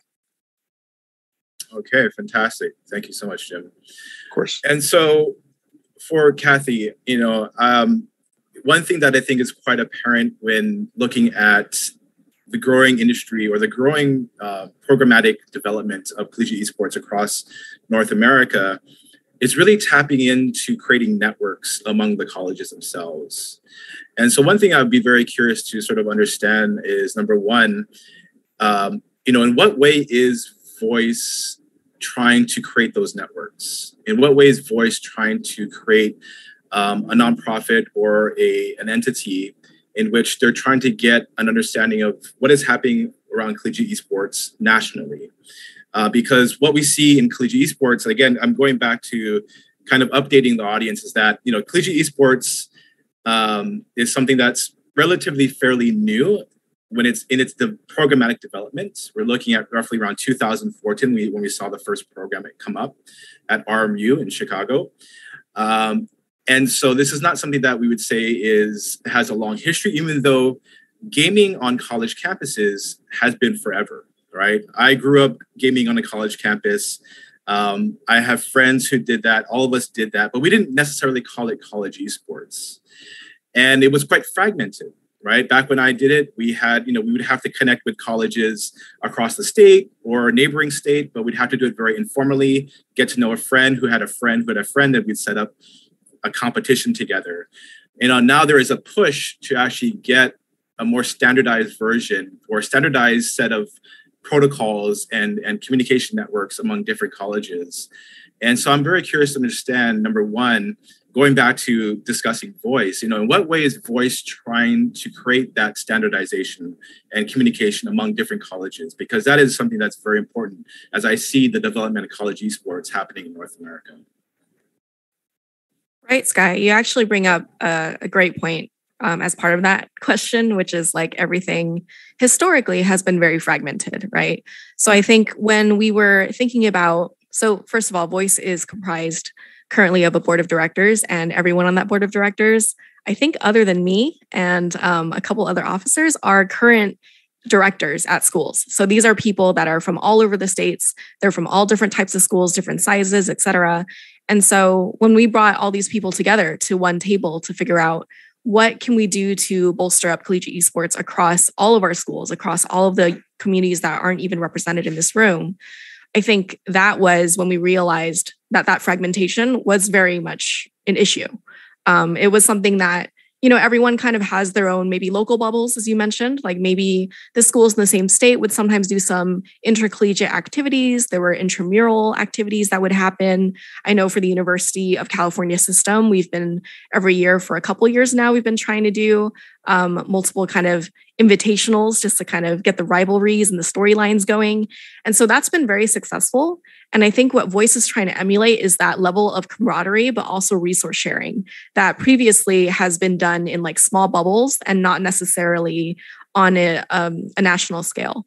So what we can see is now we can bring in experts where maybe your school doesn't have a huge research focus, but this school has a ton of game studies researchers. So how can we leverage that network, leverage that relationship to share that data among all the schools that might not be able to do that work themselves? And one school might be very competitively successful. Another school might focus more on like film and media. And, there's just so many different elements of esports program that doing it by yourself at your own institution, using what limited resources you might have. Because as you say, it's so new. There are so many schools that have different levels of support from their own universities, different levels of support from even just thinking about like state government, for example, that we can kind of use all these different models to help each other out. And, Jim, I really appreciate the shout out you did earlier, because that was a great example of why these networks are so important, because we can share resources, we can share success stories with each other. And I've heard so many case studies of people that have used UCI's data that we put out there. Like, this is our business plan from year one. This is what we've done. These are the stakeholders on our campus. It's just kind of helped them skip a couple months of work, but also think about like, here's a case study I can bring to my president, to my chancellor. And so we're seeing a lot of cases of we're just trying to help people along and try to reduce the friction currently that goes into starting a new program or even just leveling up your existing program. And that's why I think networks are so important. That's a great point. Absolutely. Absolutely. And again, for those in the audience, the development of college esports, as I talked about before, we're looking at around 2014 as really sort of the launch off points of an official program. But in 2016, with UCI coming onto the scene, there was a significant shift in how college esports was being institutionalized within the higher educational scene. And that was this idea of looking at student development as a core feature, right? And having actual pillars as part of the program itself. And so for a lot of North American colleges, UCI was the gold standard in 2016 and 17 and 18, in which a lot of universities, Hawaii included, really looked to emulate, because there was an understanding that this was, these programs were more than competition. Even though competition was clearly still an important part of it, there was a strong nod that there needed to be more discussion around programmatic development that included diversity, inclusion, student development, careers, networking. And so, yeah, that's a great point. I think both of you, Jim and Kathy, really, bounced that off. We definitely had that business plan as well. I remember those days. So absolutely, it's a great point. And so I'd actually like to take a question. There's two questions that were posed, and it's a question that we could actually address now because it's a theme that we could go over and over again. And that first question that I'd like to tap into, and it's one that's I think going to be very relevant in this discussion, is again, what are some of the challenges in connecting students, academics, and the gaming industries, right? And I did mention this before that there are definitely challenges and obstacles in creating these programs and creating the academic needs that students need in this, and also what are some ways to overcome these challenges?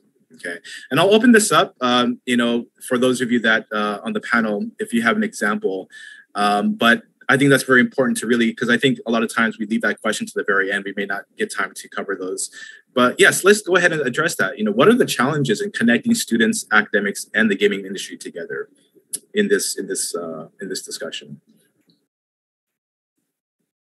Not to put you on the spot, but Sky and YJ, I think the Overwatch League and University of Hawaii project kind of really speaks to a lot of those intersections. So I'm curious. I would love to hear how you two would answer that.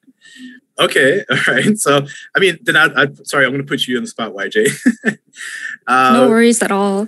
Absolutely. Some of the ways that I felt as though my university specifically struggled with was that Rutgers historically has always been very solid in terms of sports, very traditional, like providing support that way. But when it came to esports, they didn't see a lot of value in our program as overall and just providing any sort of funding or providing other ways of providing support, such as we've been fighting for a land center for years, but we finally got it, and there's so much support around it from academics that we're just so happy to have the ball rolling with that. But just getting there, I think one of the things that helped so much was looking at what other universities have created in terms of success stories and driving their own narratives, providing hard analytics for what has worked for them in terms of how many applicants they've been receiving from their esports teams, being really exciting and being a future that students want to invest in and get involved with, and other things like that. I think it's honestly just bouncing a lot off of what other unis are doing and how they're paving the way for other programs to be able to do the same. I don't know about how you feel about it, Sky, but yeah. Okay. Yeah, I mean, I definitely agree. I think I could speak to the ways in which some of these things could be overcome. And I think it goes to Kathy's point, that the Overwatch League and the University of Hawaii created a very powerful partnership starting in 2001, in which the Overwatch League came to the University of Hawaii campus to hold 5 tournaments. And in some sense, it was unprecedented to really have that for us. Or for many universities, because it's very hard to really imagine any publisher going to one spot 5 times in 1 year. Usually they go to all different locations, but for them to come to one small campus, in Hawaii was very special. And so, for us, we were able to turn that relationship more than just a facilities relationship, more than just a rental relationship. And we were able to create an internship out of it and to get students involved. We had over 20 students last year come in, shadow the Overwatch team crew, look at, for example, like what YJ was doing, kind of shadow what she was doing, have her come and speak. And it presented our students really with an unprecedented peak, really more than a peak, but really a peak into an industry that is really very black box still, right? It's still quite a mystery. And our students deeply appreciated it so much. I mean, we created personal relationships between our students and the actual Overwatch League crew. And that was quite special.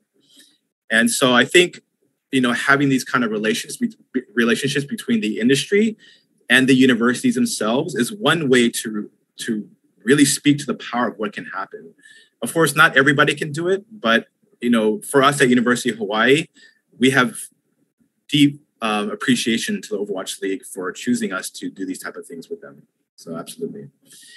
Okay, so I have a question here that I think is also something that I would like to learn more about with what you're doing. each of the panels here, and that's sort of this idea of, going back to the challenges, right? These challenges that we have with students in terms of supporting what they're doing, supporting the skill sets that they're doing.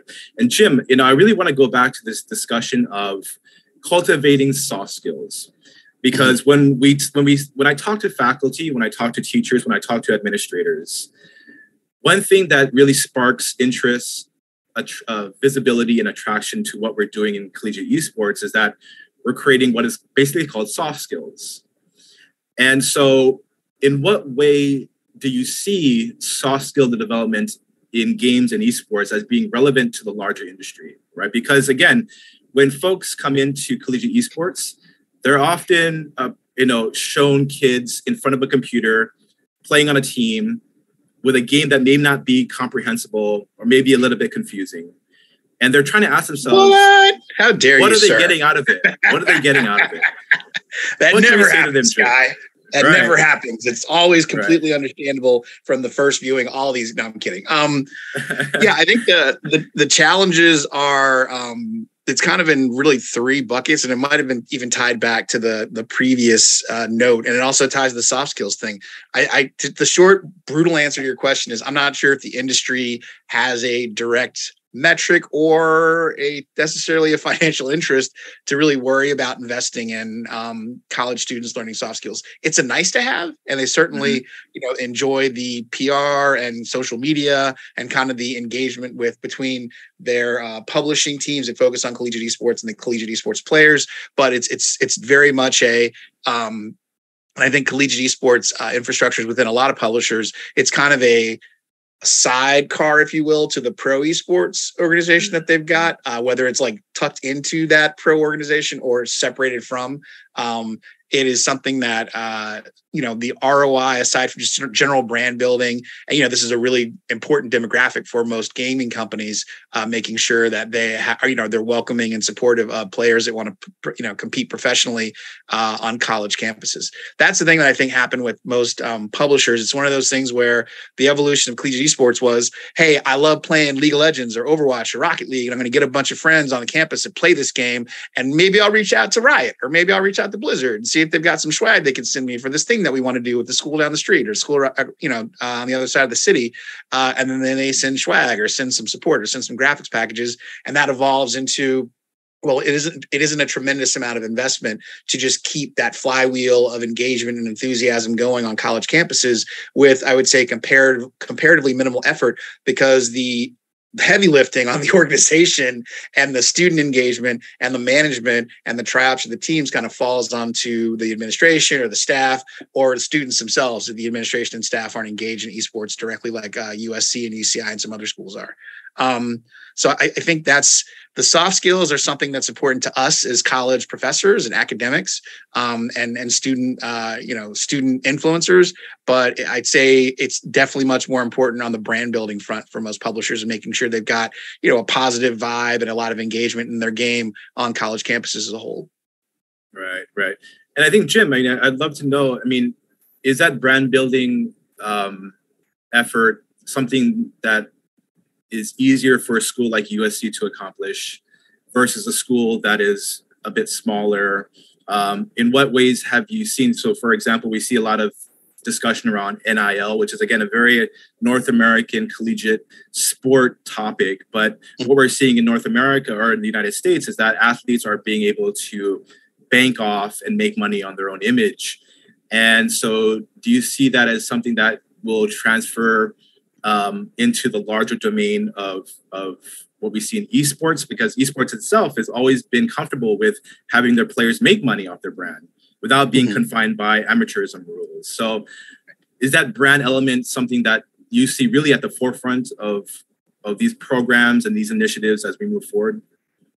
I think the brand element is definitely more of the focus. I do think if college esports athletes were able to monetize their image and their likeness in some other formats or in licensing deals, I don't think, at least initially, the publishers would have an issue with that. I think the challenge is, and it's been a chronic challenge for, I'd say, pro esports as well as collegiate esports, is that critical mass, the momentum. Because I remember when pro esports came on the scene and people were spending 6-7 figures for licensing fees for pro franchises on fill in the blank game, it was like, wow, that is going to take a really long time to get your ROI back. And I think 7-8 years later, wow, that's going to take a really long time to get your ROI back.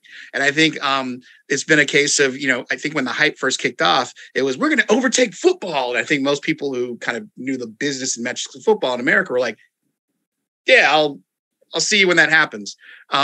I think if the collegiate and the pro scenes expanded enough where there were more passive viewers in the streams and engagement in the competitions, I think there would be more opportunity for those players and the schools themselves to license more. But I think until we get critical mass, and it's a snake eating its tail to a certain extent. You need financial funding to put on a professional looking stream to promote your team playing other teams and advertise and promote how good or bad, but not bad, but how good they're doing competitively, to then get sponsors to pay for more cool and slick promotion and production to stream more and promote more and advertise more. And we're still kind of at that nascent stage of like, we launch in the fall, we kick things off, we play some matches, we stream them, a few hundred people sometimes simultaneously view up, but they're not numbers at the point where a McDonald's region or a Toyota region would actually sign up. Now, there are examples of that happening where a bunch of SoCal schools have banded together. But I'm going to guess, let's put it this way. The people that sign up for projects like that, it hasn't exploded. We haven't had like it be so successful that large companies are beating down our door to sponsor teams left and right. So there's a long way to go. There needs to be some startup. There needs to be some startup capital to just get that momentum going. And I think it's a struggle to get, to the earlier question, it's a struggle to get schools to invest in something like that. It's a struggle to get the publishers to invest in something like that. And the students, of course, just want to play. So yes, we're trying to find that starting point. Those are great points. Now, I want to actually go to one of the questions I was asked. And Kathy, I'd like to actually have you maybe take a stab at it. I think it's a really interesting question. It's the last question that was asked here, and I'll read it here. It says that U.S. collegiate space appears to be well connected with more formalized forms of communicating and collabs. And the Asia scene is still very grassroots. How can we take lessons from US and Europe and then become more mature, I guess, within the collegiate scene in these locations? So again, considering the audience here in the APRU as being sort of PAC rim, right? And when they look at North America, they're seeing really a collegiate scene that is perhaps quite distant into the future. And so, Kathy, I really want to go back to you and your work with the club scene in UCI and the grassroots scene that you were involved with in 2012. And is there anything that, any lessons, any advice that you can give to up and coming universities in Asia that may not have the resources, knowledge, and know-how as to what things can you expect, or in what ways can you offer advice here? Right. I think it's easy to look at kind of what's going on in North America today and see that it's come so far from kind of when we first started things out, when, we're really building momentum, I would say, in like the 2010s, and really kind of growing that into something structurally supported. But it definitely wasn't always that way. And I think a lot of what I've seen, especially for me, I mostly have seen what some European clubs have done, for example. And I think the person that asked this question said that Europe is also a bit further along. And I think that's true with, you seeing more nonprofits pop up, you see more schools that are investing into programs. But I know just a couple of years ago, like European schools were coming to North American schools as well, saying, how do we convince our administration to kind of get involved? So I think we're kind of seeing like this kind of, not really a catch-up effect, but every region is going through the same timeline. It's just we're at different points of that timeline. And so I think it's really useful to look into the past years in Europe, the past decade in the North America, and see like what were the milestones that really got us to where we are today. And I think there's kind of 3 different ways that we can push. My background obviously would be from the student side. It was most things were student organized. Most of the momentum came from student passion and free labor, to be quite honest. And I think the quicker that we can make that sustainable and not so detrimental to students, like also wanting to have a good, academic career, is like the sooner you will get that energy pointed in a positive direction. So say there's like a faculty member at a school in Asia that wants to support all the things that students might already be doing, but doesn't have, say, the money or the resources to create an official program or the support from the university, that one teacher can still maybe find resources that the students aren't aware of, help promote things, help speak on their behalf. I know for UCI, for example, if no member of faculty or administration ever bolstered our activities and said, look at what the student club is doing, look at these amazing events that are performing better than almost any other club on our campus, brought it to the right people on campus to show them that data, we would have never gotten to where we are today. We needed someone from the inside to be like, I'm going to go out on a limb and just support the students and believe in what they're doing. So that's the second kind of prong, is we need someone like a champion at the school to kind of push things forward before there's any official structure behind it. And the third is on industry. I would say that in the really early days of grassroots esports, we were still seeing a lot of support from publishers that saw the value in the events that we were doing. So we were doing viewing parties, just using Riot Games as an example, that is also a global game company, right? They were intent on giving out, swag packs or skin codes, or what can we do to help you out? Maybe try to give you a schedule a little bit in advance so you know how to plan out your events. I think that motivation, highlighting us on their website, we got some news articles out there about our events. I think all of that has been so important. And I know every region, regional teams of all these different game companies, do act differently and have different priorities. But if there's a way to find a champion within a game company as well, maybe figure out what they're looking for. Are they looking for more stream viewers? Maybe you have a really talented content creator on your campus that can restream things and partner up with the publisher directly on big tournaments. And all of a sudden they're seeing, ooh, we're getting a bunch of college people that are bolstering our programs. And so maybe we should reinvest in them as well. So I think just learning about what each publisher in your country is doing, if they're already doing anything on the grassroots level, if they are interested in education, if they're interested in supporting future content creators, I think understanding what those motivations are for your country will be really helpful. And for us, thankfully, we were able to connect the successful grassroots events to the educational component as well, and figure out if it was sustainable for collegiate to be a path to professional play. And that's something that we're continuing to discuss all the time, just to see how we can get publishers on board moving forward. Much. That is something that I think absolutely speaks to sort of the differences that schools that are less developed, looking to create those type of pathways that they definitely can learn from. YJ or Jim, do you have also any advice in terms of what you could offer to aspiring colleges that are looking to create these programs, or even just students themselves looking to create something small and grassroots and student-led as they look to North America as a possible model? But again, it's not the only model, but they are definitely looking to North America as a path. YJ, if you want to go first, go for it. Actually, could I offer it to you, Jim? Sure. So I'd say advice, and actually, because we touched on it, and I forgot to answer an earlier question about the size difference in schools. I think that's relevant here. It is a double-edged sword to have a large school versus a smaller school, because a UCI or a Maryville can go, hey, we're going to give you scholarships as part of the esports, playing on our esports team. And for a school the size of USC with the jump in tuition, it's not really something that we can offer, at least currently. And then we also, because of our size, we have a very robust traditional sports ecosystem. And so when we talk about sponsorships, it's like, that's great, you have an esports program, but I was kind of looking to promote with the football team, because obviously the number of eyeballs on football or basketball is much, much greater. I think the opportunity for students in other schools is definitely to do some grassroots stuff, but keep it manageable. Don't overextend yourself. That's something we saw quickly with the PACU. We had very, I'd say at the time it seemed like it was doable. And then when we realized and to Kathy's point, the administration who have full-time jobs and are doing this on the side for the most part, not getting paid for it,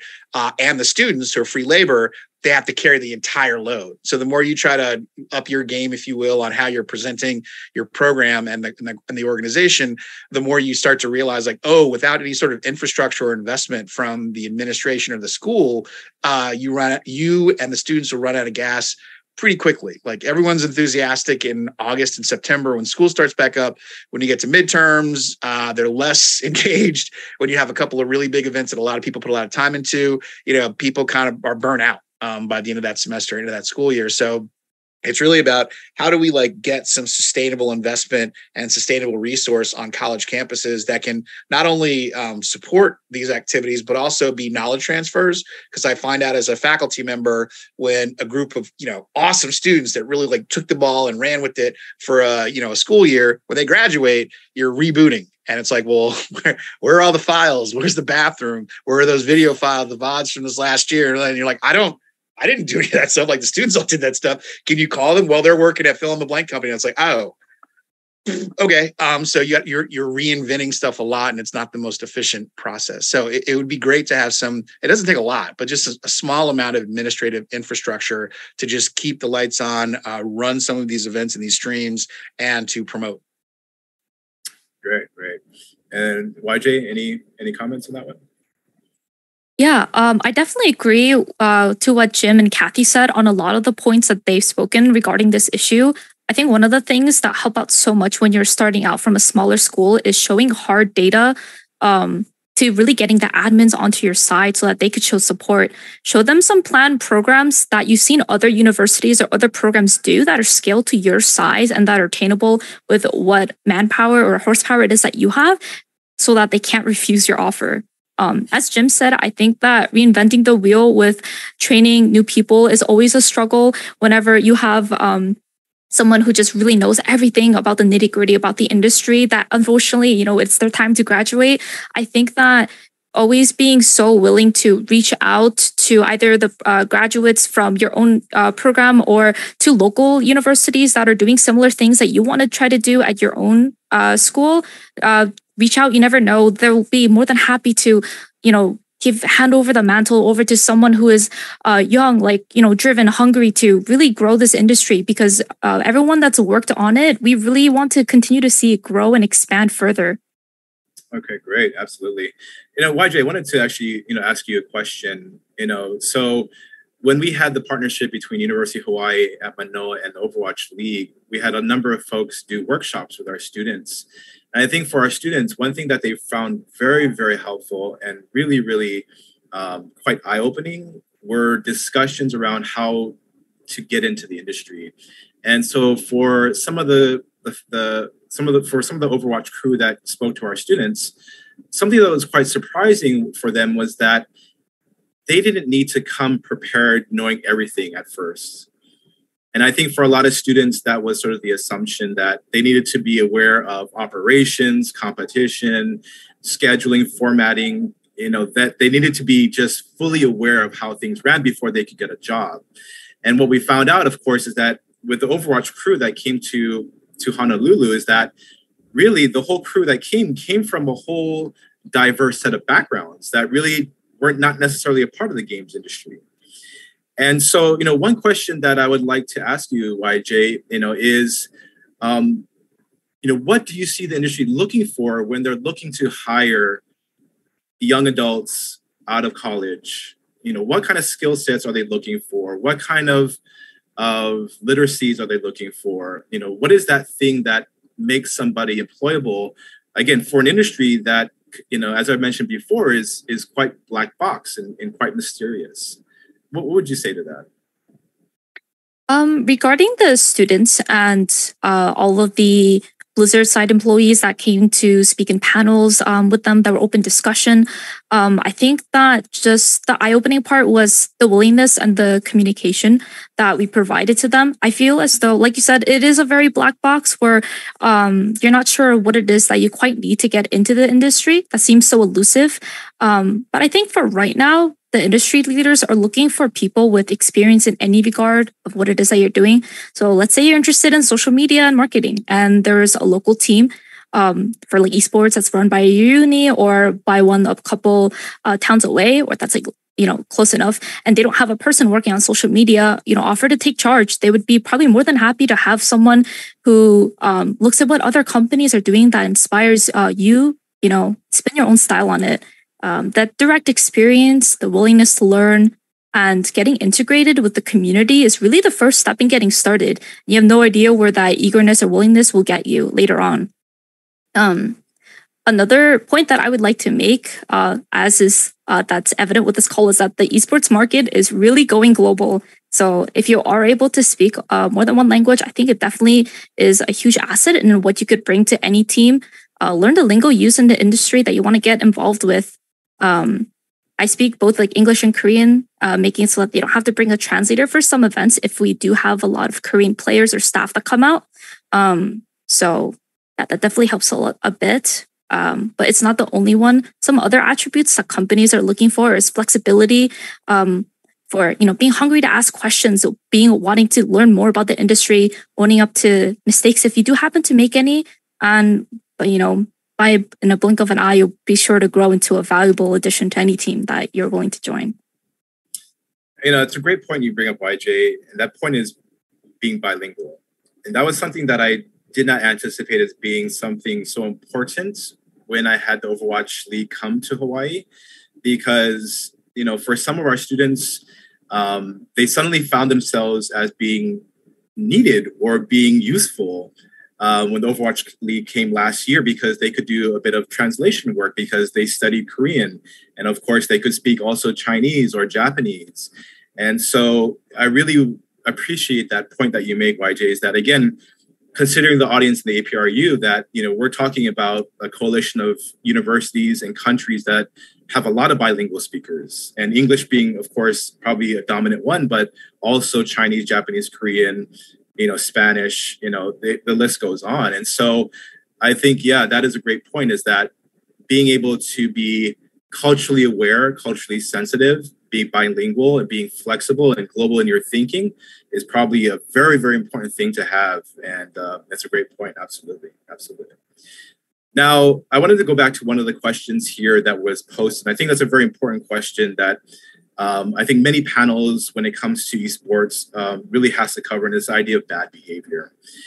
And so the question here, and I'll read it again verbatim: esports, since it's very different than traditional sports, in what ways can we avoid some of the quote unquote bad behavior that is often encouraged in traditional sports, but also aren't in other other dangers that are not present in traditional sports? So, I think right here, this idea of bad behavior, and this person says, how do we avoid putting students and organizations at risk?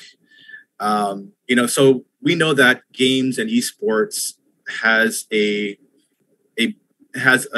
dark reputation for harassment, misogyny, sexism, racism, and esports, again, is no different. And we also see it in smaller communities, and also even on our college campuses. I think this is a great question, because this is a question that I think all directors, all faculty and administrators want to understand. In what way can we address this bad behavior when it comes to esports, and especially when it happens on our college campuses, in which we, in collegiate esports, are seeking to get a greater diversity of students into our programs? And so, I'd like to open up that question. In what way do we address this bad behavior that we do see in the gaming industry, especially in our college campuses, going back to that? Yeah, I think, that's been a tough one for us when we first started Trojan Esports, and still to this day, the students who play and are part of TES administration, they have to sign a code of conduct document that basically outlines whether you're representing the school with your gamer tag or not. As long as you're part of the organization, you're not allowed to. I can't rattle it off the top of my head, but basically you got to not be a jerk. You can't engage in that behavior while you're at USC and part of this group. If you want to go to USC and not be part of this group and not compete on behalf of the school, knock yourself out. Obviously we don't advocate that, but we definitely want to do our part to make sure kind of our backyard is cleaned up. The other thing, I think the only other thing we can control is moderation on matches, making sure that we have a zero tolerance policy on certain types of trash talking, which is always tough because when you're dealing with school versus school and competition, there's that gray kind of shady line on like what's acceptable with like go Trojans and like, you know, you suck Bruins. And it's like, well, that doesn't feel right. But we kind of, it's one of those things where we know it when we see it, but it's still kind of a loose definition of what's appropriate and what's not.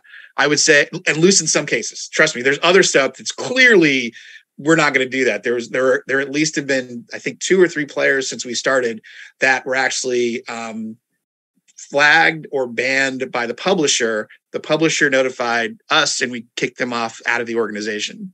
Just because if you're engaging in behavior that's bad enough to get you, removed temporarily or permanently from the game, you switching your gamer tag to a new one to come back to play isn't really going to help. We just don't want the behavior nearby us. That's absolutely true. Absolutely. Kathy, I mean, what would you say to that question about this idea of bad behavior? Yeah, I think Jim brought up a lot of great ideas in terms of reactive measures that we can take when these things happen on our campuses. And I think most of the work that I've engaged in has actually been on the other side, which is preventative. And I think something that was very important, especially on a college campus, which we see a higher education oftentimes is like being at the forefront of innovation and, culture and teaching the next generation. And I think that puts us in a really unique and great spot to address these issues before they happen, before they become ingrained into player behavior, and also exploring what like the deeper reasonings might be behind it all. So I think for us, it would be things like, okay, why are people being sexist online? Do they not understand that the things that they're saying are harmful? Is this the type of language that they grew up with in high school and even younger? If so, how do we have like mature conversations where we treat like children and people that are growing up and also college students as adults, basically, and like respect their perspective, but also present all the information that can kind of help change that perspective and make them understand without having to get, the punishment out necessarily. And I think code of conducts are a great way to do that. At UCI, for example, we also ran a lot of youth programs. So I think working with youth, having those type of activities, having these conversations early has been super helpful in kind of shifting the mindsets that typically contribute to toxicity down the road. And also just thinking about like, what are ways that you can support your campus community for the groups that aren't very involved in gaming because of all the barriers. Maybe it's toxicity, maybe it's a bad negative experience in the past. How do you reach out to them and make sure they know they're welcome in your club, at your program? Even if they don't see themselves represented necessarily in all of those activities, how can we move toward a place where it feels better? Great points. And then YJ, how about yourself? Yeah, as Jim and Kathy has said very well, I think that code of conducts work amazing to help students just get a better frame set going into this new environment that there's going to be different standards that are introduced to them.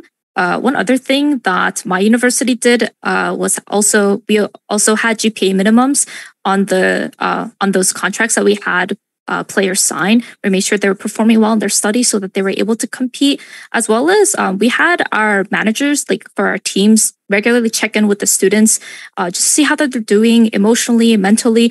I sometimes really felt that a lot of the times, sometimes when people engage in those negative or toxic behaviors, like Kathy mentioned, a lot of them could be avoided if you show that there are other humans that really, interact with you on a deeper level, that really care, and that, they would be disappointed if you were to engage in behaviors like that. So I think that really helped for our university overall. But within our internal staff, we also had bi-yearly summits filled with panels that focus on topics such as mental health, DE&I trainings, and really help to bring in all the internal officers, directors, and everyone involved that would help out at our events or just our day-to-day planning. And I think that it helped our environment just be such a positive place that throughout the years, I've just seen more and more minorities and women just join in on our program, and it's made me so happy. Yeah, absolutely. I think these are really actually amazing points that need to be made, because I think for the APRU audience that are outside of North America, some of this may seem unfamiliar, this discussion around inclusion, diversity, and equity, because within the North American landscape, we're talking about a student body that often is very diverse, right? That represents cultures, ethnicities, backgrounds, religions that are not homogenous. And I think for a lot of students that come into a esports club, an arena, or a gaming club itself, it may be one of the first times or the very early times for themselves in which they interact with students that they never have interacted with before. It could be the first time that they actually talk to a student who may be LGBTQ, who may be gay, queer, or lesbian. And, I think that speaks to the power and the importance of why college esports is so important, is because I think college esports reflects the goals of higher education, and we want these students to interact with students that are different from them, and to also try to be in the same space with them and to talk with them. And games become sort of this conduit in which conversations can spring up around. And I think that really offers an important perspective on this itself. Now, we are at the end of the hour. I would like to thank all our panelists for coming and talking about these really important themes and topics. Once again, those themes being, the origins of college esports, where it's going, its connection to industry, and some of the goals and outcomes that we want as educators and administrators for our students. And I think number two, which was an important theme that I saw repeated over and over again in some way or another, is the geography of place and space in esports, that each of our schools really represent a very unique culture. It's not, sometimes it's almost useless to talk about esports as a abstract, or to talk about global esports as this entity that exists in the clouds. It really doesn't. It's grounded in our realities, our communities. Esports in Hawaii is going to be very different from esports in Texas, in California, or in Korea, or in Japan. And so I really do appreciate the APRU bringing us together to get to talk about this and to share these ideas. And then finally, I think, as we said before, discussing topics around diversity, inclusion, and equity is something that I hope that other schools in the APRU also take seriously as they begin their programs, because I think North America has some very good examples of at least beginning those conversations as we move forward. And with that, I would like to end it and thank everybody for all this, and take care. Goodbye, everybody. Thanks. Bye, everybody. Bye-bye. Thank you. Bye-bye.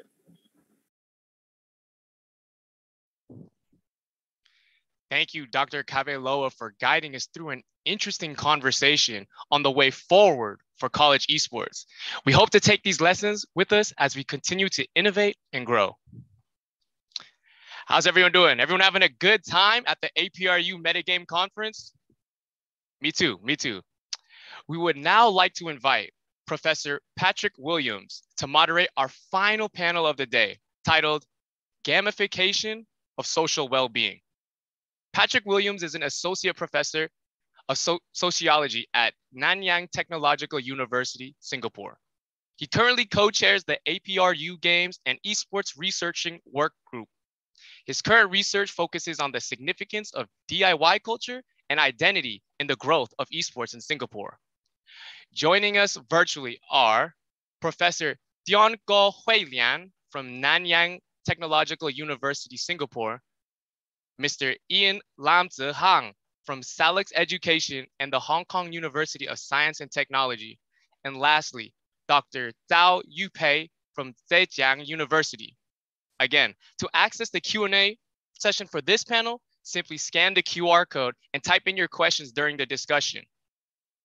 Professor Williams, the stage is yours.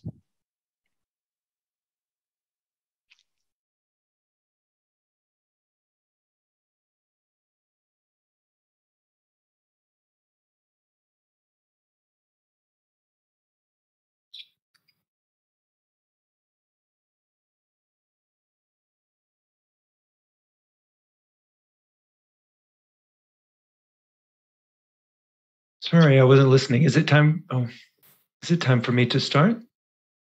Okay, sorry. Well, welcome everyone to the third panel on gamification and social well-being. I'm Prof. Patrick Williams. I'm a cultural sociologist and a social psychologist who's been studying youth cultures, digital technologies and games, both tabletop as well as MMOs and now esports for about 20 years. I'm also the chair of the APRU Games and Esports Research Working Group, which is a new initiative that we've just started up in 2022, and hopefully we'll be hearing, or you'll be hearing more about in the future. I just want to open with a couple of remarks on today's topic about gamification and social well-being. So if you can switch to the next slide, please.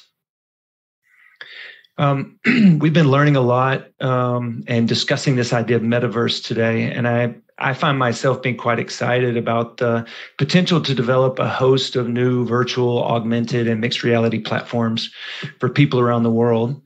I think these platforms are going to be oriented toward a variety of social and cultural needs and interests.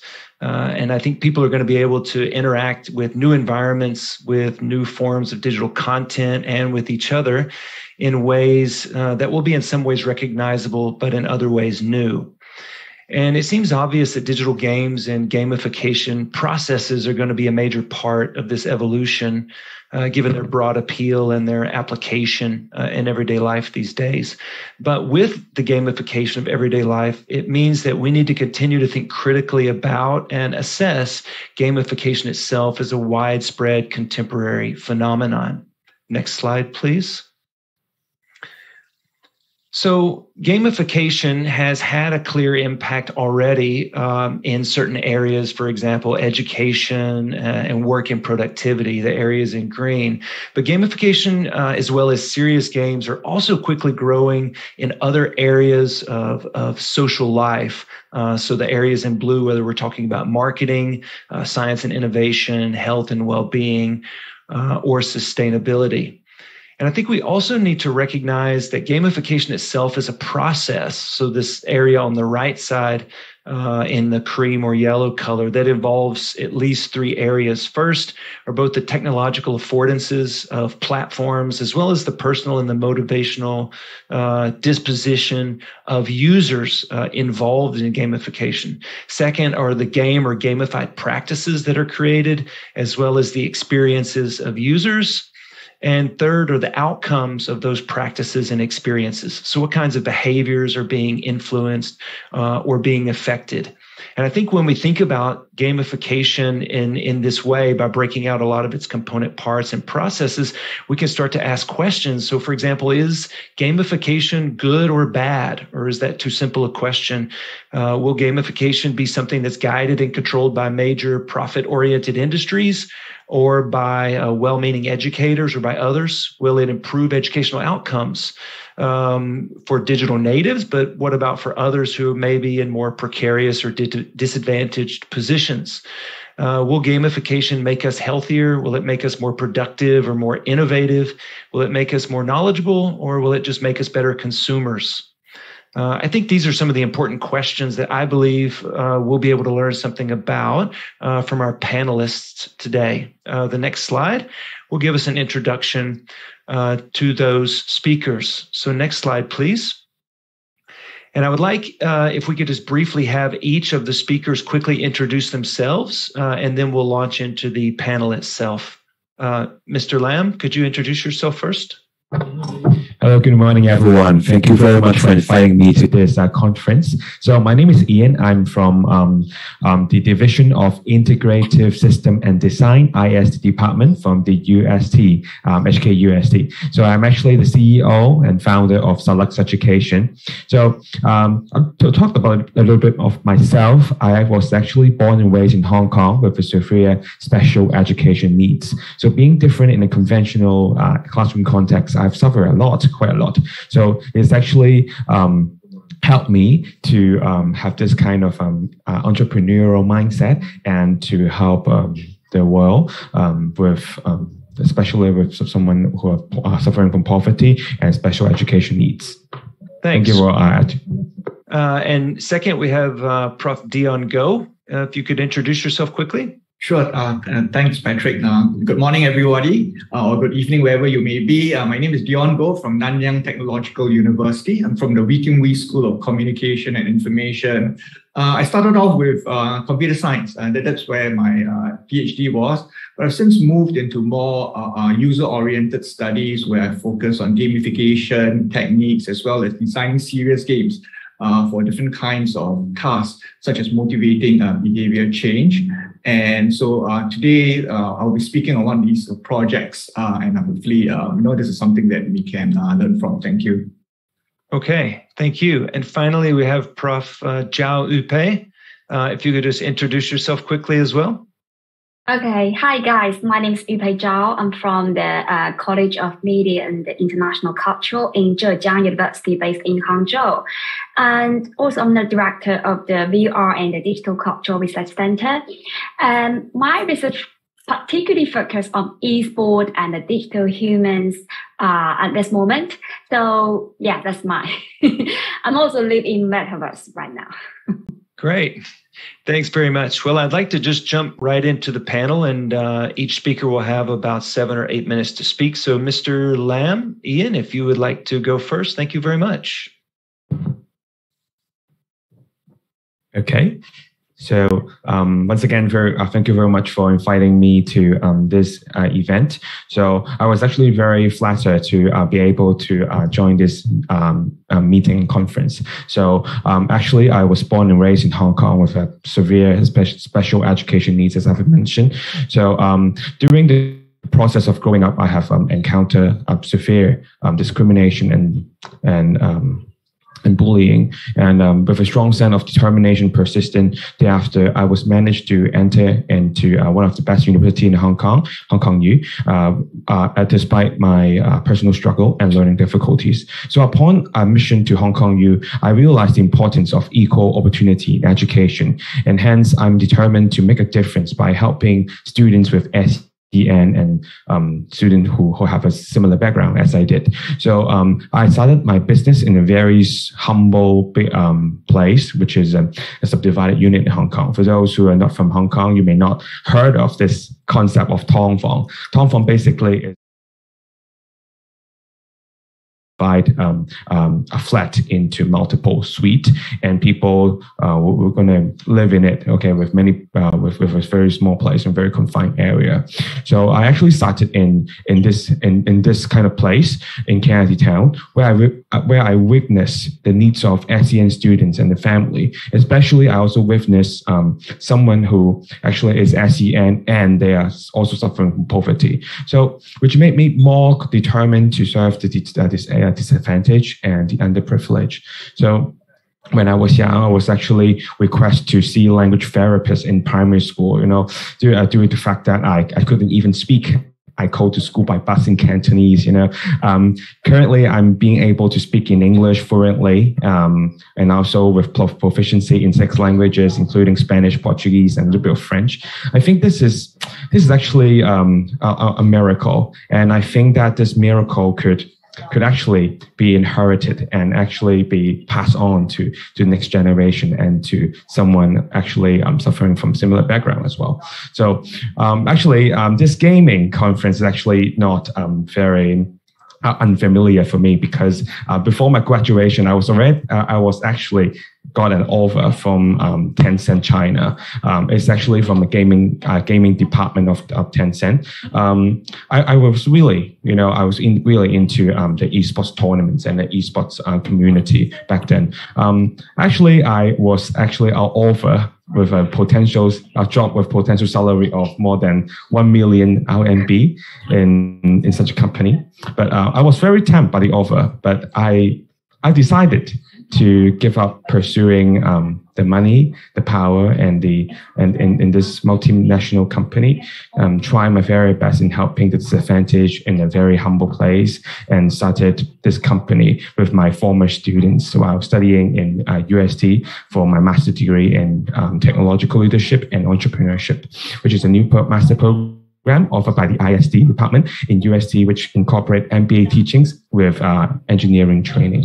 So my company is currently one of the industry-leading SEN gamification specialist in Hong Kong, partnering with universities and gamification experts to provide SEN-tailored education service in local schools and educational institutes by using the latest technology of VR and NFT in the education sector. So my company is positioned as a leading edtech pioneer in the metaverse. So I think this is a very good chance to share with you guys a little bit about how my company is doing recently.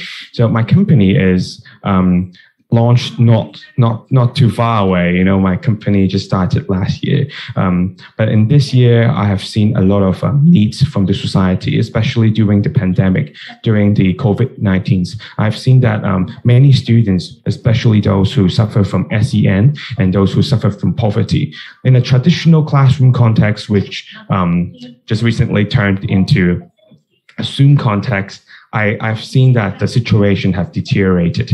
You know, the learning condition, the way the students learn, and the learning motivation, everything, you know, have changed during the pandemic. So, coupled with the pandemic, with my passion to help the SEN, I really see that the trend and the use of VR technology and immersive technology could be the future to help students different kind of social difficulties and disabilities. Yeah, so I think this is pretty much my first presentation of my little bit of my background and my company. So I'll pass the time to Professor Patrick. Yes, thank you very much, Ian. That's a nice introduction. I'd like to pass over now to Prof. Dion Go and ask him to speak quickly about what he's been doing in terms of gamification and serious games. Dion. Yeah, thanks, Patrick. So we'll be having the slides. Can we have the first slide? Okay, great. So this is my talk. I'll be discussing a research project in which we develop a game to teach children social skills, and it's co-designed. So the children also help to create the game for us. Next slide, please.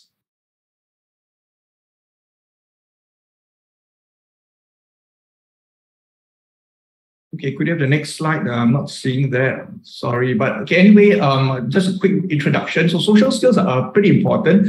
They are viewed as behaviors that an individual could use to perform competently in different social tasks. So for example, social skills could involve verbal and non-verbal communication, gestures, body language, and personal appearance. And what we find is that children with social skills are able to acquire and maintain satisfactory interpersonal relationships. They can gain peer acceptance, they make friends. So all in all, children with good social skills would likely have a good life trajectory. Could you have the next slide? So, okay, so typically when social skills are conducted, we adopt what's known as the traditional approach, where it's delivered in person. And you can see here there's some characteristics. Basically, trainers need to be trained. The whole process could be time-consuming, and children need to be suitably engaged. So could we have the next slide? So in the next few slides, I would like to show you some examples of activities taken from a training manual used to teach children social skills. And this manual was developed by collaborators who are school psychology researchers. Okay, so the first slide here shows teachers shown how to identify feelings. The second slide shows how to identify anger feelings specifically. And the final slide presents scenarios for children to discuss problematic social situations and how to handle them. Okay, so for this research, what we wanted to do was to see if we could use games to teach social skills to children. And we used a social skills training manual and adapted it to a game-based format. And we also wanted to adopt a child-centered design approach. That means creating a game for children that's co-developed by children. Could you have the next slide? The next slide. Yes, so I already talked about this, so could you have the next slide, please? Okay, so this is the learning content. it consists of 7 modules, and these modules teach a wide range of skills. For example, understanding feelings, anger coping techniques, and social cognitive skills. So the next slide. So this is our methodology. It comprises 4 steps, and I'll quickly go over these steps in the next slides.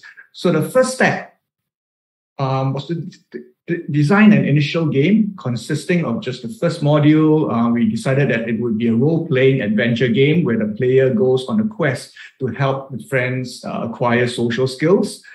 And the game is actually is divided into 7 modules shown in the previous slide. And each mission will correspond to different learning materials from the module.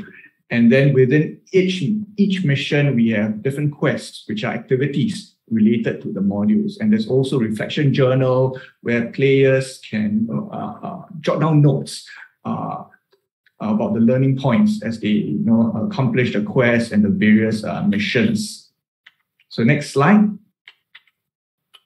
So for this initial game prototype, we had an introductory movie, and we implemented the first mission, which was identification of feelings. And the learning objectives were to gain self-awareness and to identify a range of human emotions in the player as well as in others. So there is an introductory movie, and then the player can select an avatar. And then in the first mission, the player goes to this mystical island where the player meets friends, enemies, negotiate various obstacles, and learn lessons on social skills development. And you can see on the right slide here is an example of a game in the first mission where players have to sort feelings into pleasant and unpleasant feelings. And these are bears that actually move around, and the players have to catch the bears and sort them into pleasant and unpleasant feelings.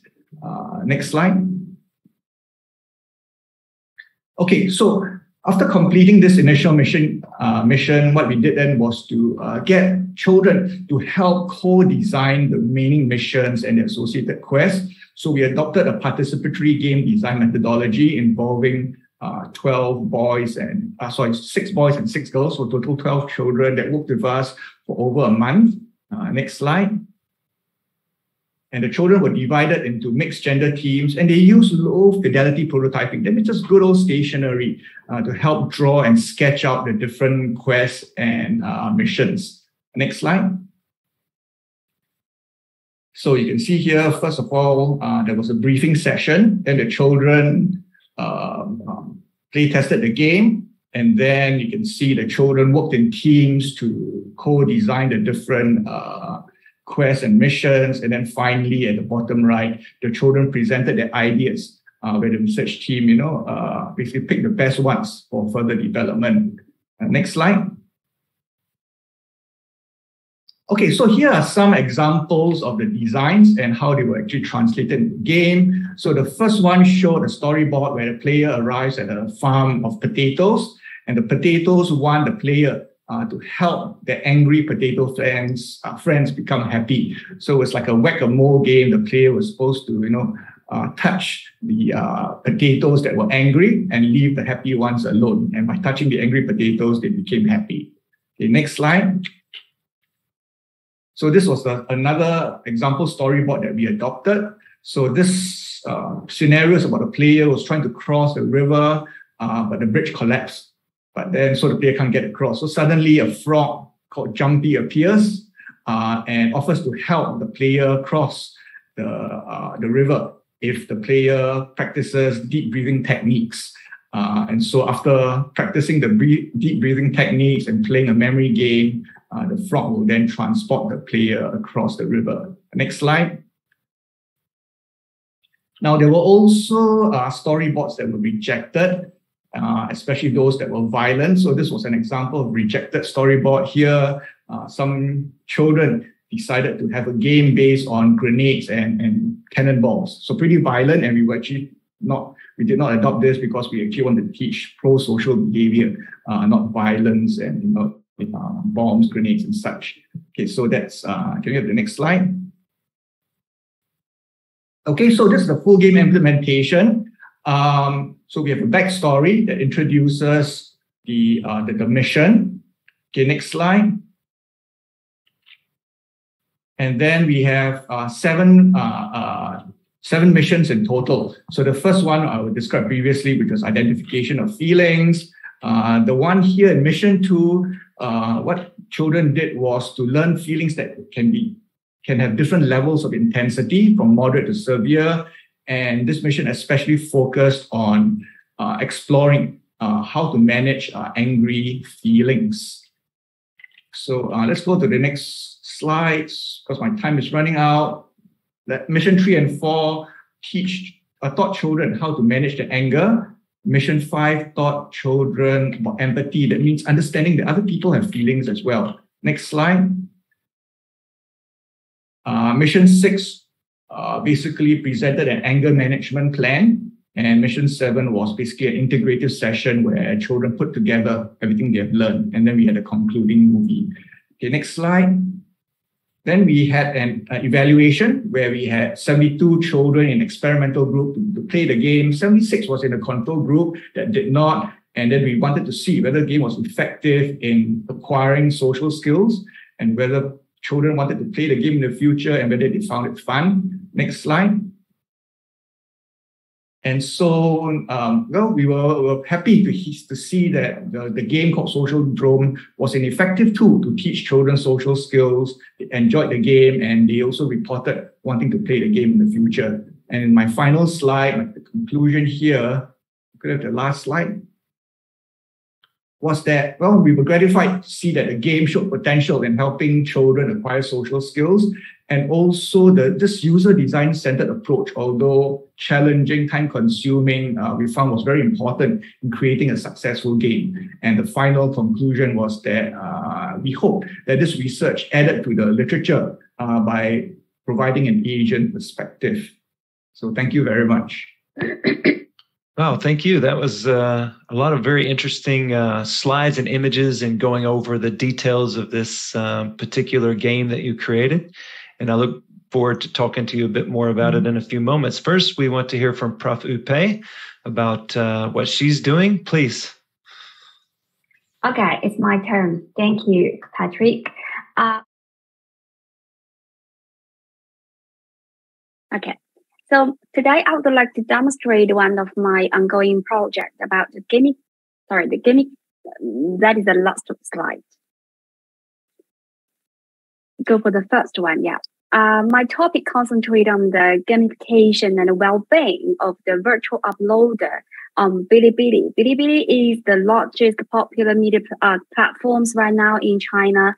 And also that is also, there are large population of the ACG people lived and working and experience there. So my topic concentrate on this kind of new people who are, which I called AI generation. So next slide. Okay, so you can figure out easily from my slide what I would like to demonstrate, who are my research target. So the virtual idols right now created through this kind of singing voices software. It's a synthesizer software such as the Wake-Lot. Some of them perform at the stage projection in live concert. And the creators first samples voices of the real singers, voice actors from the voice back, and use this kind of software to synthesize the singing by entering the lyrics and the melodies, or speech by entering the scripts.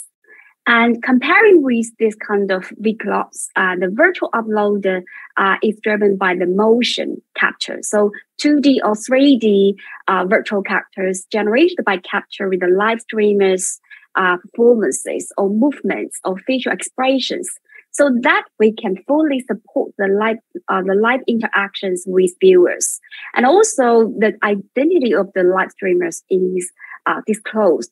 So that is the really important thing in terms of that industry. Next slide.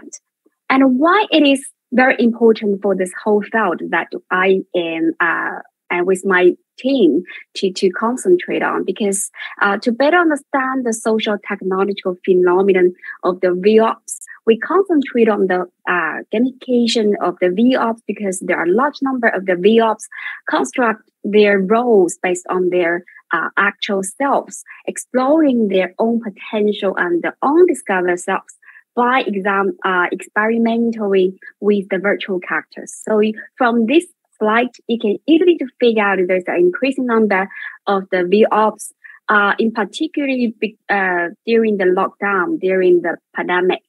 And the number of the paid viewers and the total number of the bullet screens of the VOps on Bilibili also showed a steady increase over time. Next slide.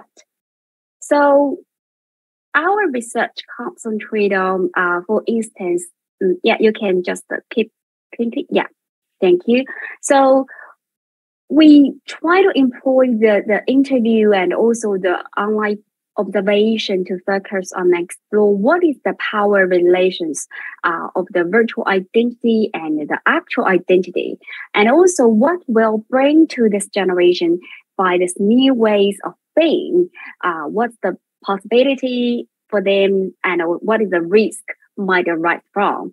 So comparing with the VCLOPS and with the predefined action, so VOps combine the real people with image and are able to communicate directly and emotionally with the audiences in the form of avatars. And also from the point of view, the VOps their live practice similarities with the simulating changes in the context of the AI. So there's ongoing debate what is real, right? But real here is this constructed in this kind of surrealism, and also the boundaries between the virtual and the real can be redefined in this kind of new practice. And also we need to rethink about the definition of person, self, and other in VR, and also what is the ethical challenges that might rise from the changing pattern of the human media interaction. Next slide. So firstly, as VR might be a new trend of the celebrity culture in the digital future. However, limited digital support, like the content made by the motion capture, empower the user to reflect on their social values and beliefs, takes on the new subjectivity and explore the previous unexperienced ways of being. And the second is, meanwhile, the risk posed by the digital-enabled self-values from fragmentation to harmonious, particularly the virtual-dominated self of authenticity, might have put the unconscious process of self in danger, which requires a high level of the self-management between the virtual and actual for this kind of VOps. The third is the two foundations pattern of self-becoming and self-being pave the way for understanding the transformation, self-transformative, or any psychological possibility disclosed by this virtual world. And the last is our study capitalize on the virtual environment as technology can be useful in reframing some philosophical questions because we concern a lot on identity, subjectivity, self-determination, or anything related to the simulative process. So what is the possibility and what is the risk? Next slide. So by examining the inner self of VOps, we found that the virtual world inherently encourage the user to embrace what could be over what is. So which gives them more opportunity to explore who they are, who could be themselves, and their relationships between the virtual cannot solely concern with their social desire or effect. And their technological mediated experience also constitutes threats to well-being and also even for their survival of this generation. So this digital technology not only encourage mode of thinking that no longer exclusively focus on the actuality, but also they can be understood granting the experience, access to artificial supplementary bodies or subjectivity that existed simultaneously with our actual ones.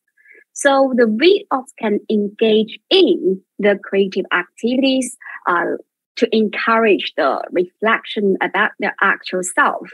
And also the way can stimulate and guide changes in the structure of human experience and subjectivities that is my that is our horizons that could be finalized in the future or in this kind of metaverse. Next slide.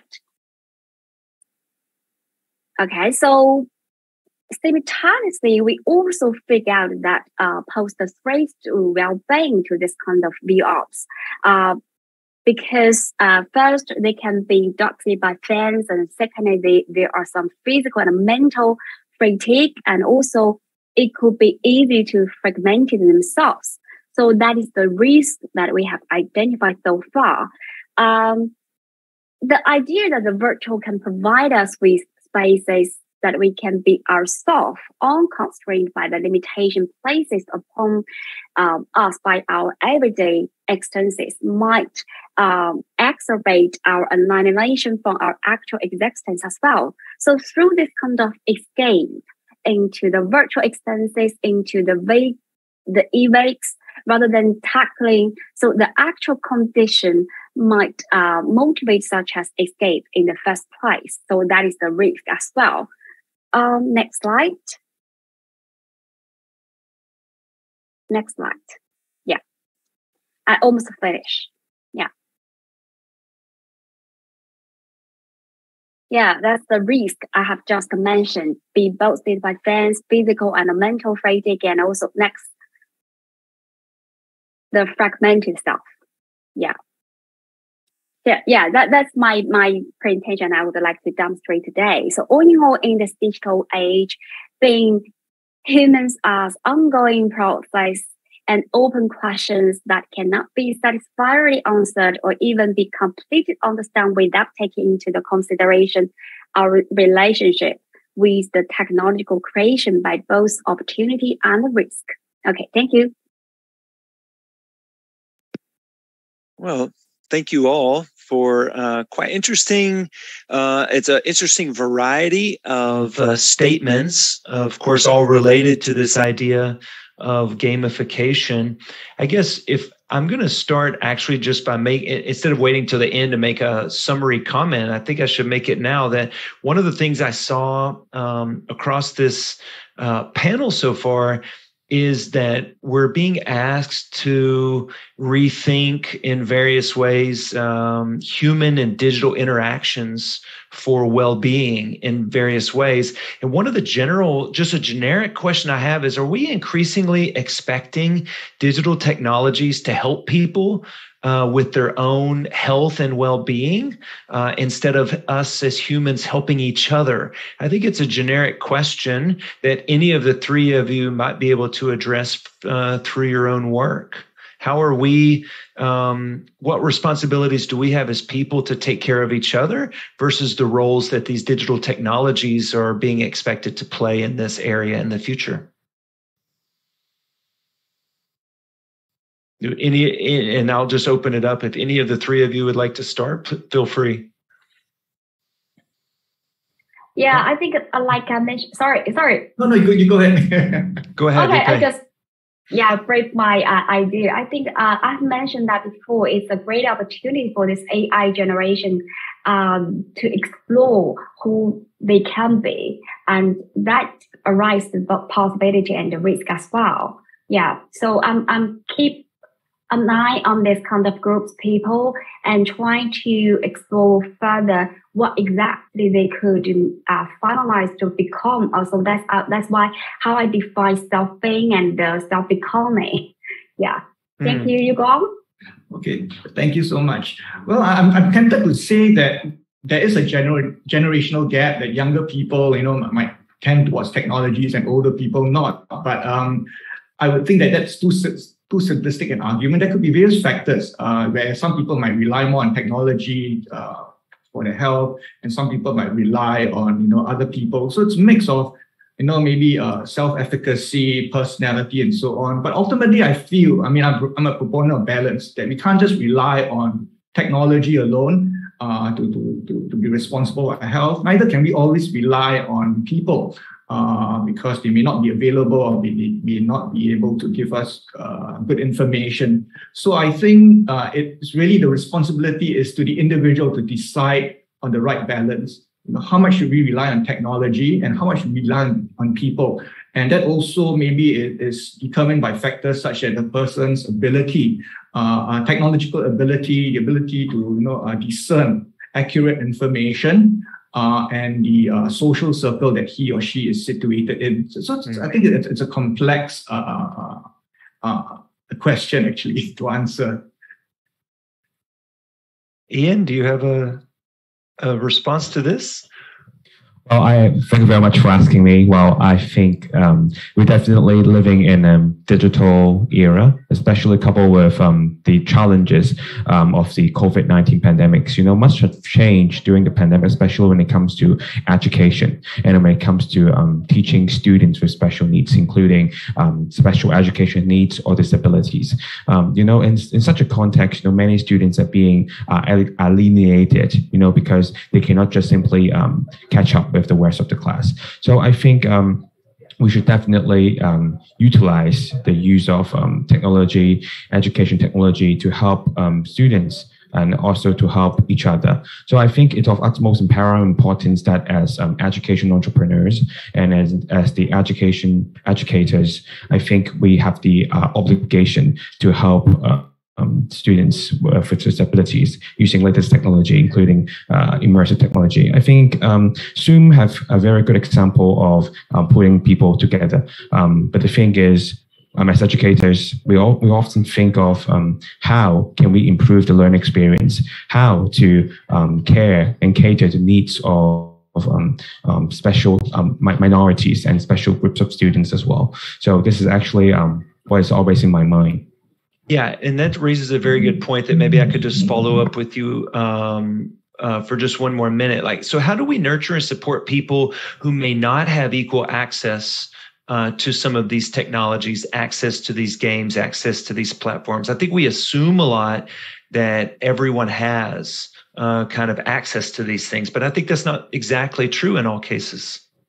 Yeah, that's actually a very good question. At the very beginning of my company, I actually served in one of the poorest places in Hong Kong, where Hong Kong, often people would think Hong Kong is a very modernized city with good internet coverage. Everyone have a cell phone, everyone have an internet access. But actually, it's not the case. In some of the subdivided units, they don't even have an internet signal, a wide internet signal. So how do we care for those people? I think it is the time of talking about O2O integration, how to pull online content into offline, how to pull offline content into online content to help students with different needs. So I actually have one good example. Currently, I'm in Exhibition Center of Hong Kong, actually doing exhibition, showing parents and teachers how we are doing in helping this kind of student. One of the product that actually we have is we partner with a gamification expert in Hong Kong, Dr. Winnie Wang. They actually developed a box set, which is called Character Kits. So this box set is actually very special because it is paper-based box set, which incorporate different soft skills training, including acceptance, being friends, cooperations, and doing the right things. So these four elements, we deem these four element and components as one of the most important element for disabled students, because during the pandemic and during the course of doing online lessons, we often see that they're lagging behind, especially when it comes to the soft skills, the development of the soft skills. So in terms of this digital divide, I think using a brand new mindset, an entrepreneurial mindset, which incorporate offline element with online contents, I think it's of utmost paramount importance. So, so this is one of the example that we are doing. So I think I've answered your question. Thank you very much. Yes, thank you. Very interesting. I'd like to switch over to Dion. I noticed that your this game that you developed, and as you mentioned, has a user design centered approach. A lot of the gamification that we see going on is actually being generated by corporations and by major kind of profit-oriented companies. Mm-hmm. So I'm wondering how you feel about, or how you would compare maybe a user design centered approach versus maybe an educator design centered approach versus maybe a corporate design-centered approach to gamification. Are there what are the benefits and or the weaknesses or risks of any of these? Okay, thanks, Patrick. It's an interesting question, challenging to answer, I think. Yeah, of course. Well, I think the user-centered design approach is critical, and I think that the methodology that I described, participatory design, where we have, the users become co-designers, is also practiced in industry. Where in commercial application development or commercial game development, users are also brought in. And I think that's something that we learn in school when I did computer science and human-computer interaction. Users are your clients, and you have to develop for them. So it's important whether you're in a research setting or in a commercial setting to include your end users. But of course, it's easier said than done. Like in my project, we had to involve school children. And school children were very difficult to recruit because they're minors. So parents may not want them to, participate in our studies. School principals also were wary of us. So it's very important to actually have good context. So fortunately, one of our team members knew the principal in the school, and we managed to get the principal and convince the principal to allow us to conduct the study. You also mentioned an educator-centered approach. So I think that these things shouldn't be mutually exclusive. So when we talk about, let's say in the experience of my games, a serious game to teach children social skills. So you need to have a multidisciplinary approach. You need to have your game designers, your application developers. You need to have the psychologists who provide the material, the learning material, and then you need the artists and the designers to create an interesting application. So I think that the challenge in designing games is to have a multidisciplinary perspective and get the right people onto your team. Okay, yes, well said. Thank you very much. And finally, I'd like to move over to Upei and ask, so this idea of these virtual avatars, these V-ups, is very fascinating. I first bumped into this myself in looking at K-pop and the group aespa, which was providing these virtual avatars that fans could download and this sort of thing. Do these avatars become kind of virtual? Are they expected to become virtual friends for their users? And what's the relationship that we're hoping that are these avatars simply for users to play with themselves, or do we hope that these kind of avatars can end up serving certain functional roles, for example, helping young people manage their friendships or manage their own emotional well-being and that sort of thing? Yeah, thank you very much. That's a good question because based on our interview, we found that this kind of generation quite rely on their avatar by this kind of emoji type. Even though right now we say there are different types of the avatar, right? But these groups of people, they are quite fancy and be obsessed with this kind of emoji. And also, they have a very close relationship with their fans, with their users. However, their real identity, the physical identity of this kind of V-ops is disclosed.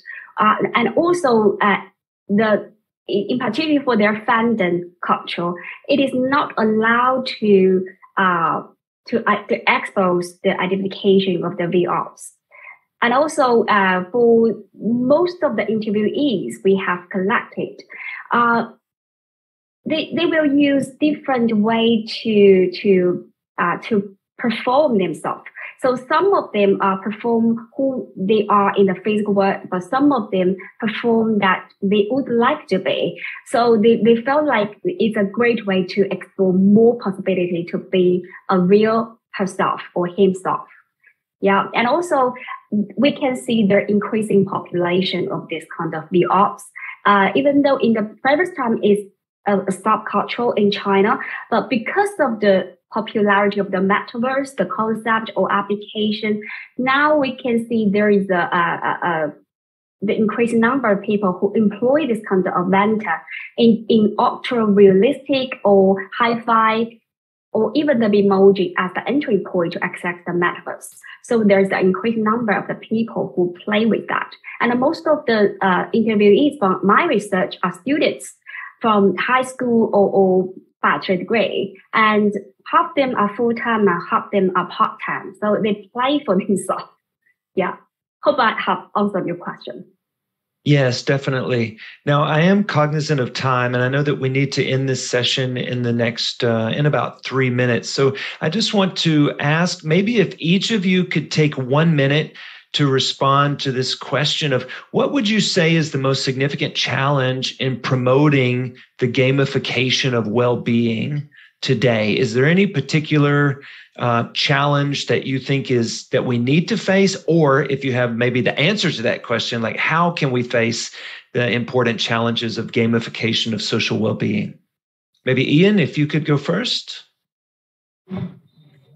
I think one of the greatest challenge is that the society may not completely understand the real meaning of gamification. They may think that in a very traditional, and the Chinese traditional education mindset, some parents may think that game are not good because if the kids they're not doing well in their education, they're not getting good grades, they should study instead of playing games. But I think the whole point of gamification is to incorporate education into games and to make the kid regain the love and passion for learning. So I think the major challenge is to educate, not just the kids, but the parents as well, the importance of gamification and the way gamification could be used to help students with special needs and who suffer from poverty. So I think this is one of the most difficult things that we need to do in terms of gamification.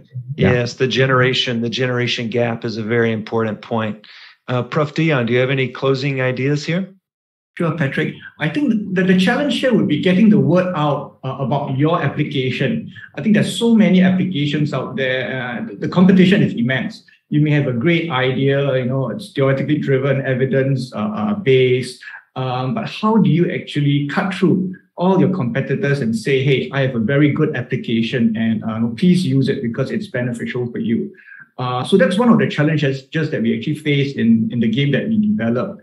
Because I'm a researcher, I'm not an entrepreneur, so I find it difficult. I develop something nice, good data, publications, but what next? So I think finding other collaborators who are able to take your game further is an important thing if you feel that many people will benefit. So what we did in the game that we developed, we approached in Singapore, we call it the Institute of Mental Health. So that's a government-run psychiatric hospital. They have clinics for children as well. So we talked to them about the game, and they were interested, and they took it up, evaluated the game, and then we actually got another grant to commercialize the game, and now it's being actually used as part of the therapy sessions. So actually getting partners who are maybe more entrepreneurial would be helpful if you are just focusing on your own research. Very good point, and that's one of the things that I think even this conference is helping with, is putting together people from different kinds of backgrounds with different sorts of expertise together. But yeah, certainly finding those overlaps is key. Upei, any final thoughts? Yeah. I think in the future, there will be definitely a large team of the digital humans coexisting side by side with us in life and work. And the risk from the risk for the memoji or ultra realistic avatars might be the opportunities for hi-fi avatar, because the highly accurate speech recognition and lip syncing with this kind of above more than 95% accuracy allow the digital human to have a smoother, more human-like interaction. So we can use this kind of advanced AI technology to keep bringing down the cost of building digital humans and improve their interaction with the real humans. So that might be a way to stop the fragmentation of being self as a hi-fi was. Right. And the digital people for the customer services will also continue to serve the metaverse with a better experience than pure graphic interface. Yeah. Well, thank you all. Even the final responses you gave focused on the social, on the economic, as well as on the technological challenges that lay ahead of us. So I think this really shows the complex kind of situation that we're in as we move toward the metaverse in everyday life. I would like to thank the panelists for taking the time to share their knowledge with us on gamification and social well-being. Thank you very much those of you who have joined us, and I will turn it back over to the main team now.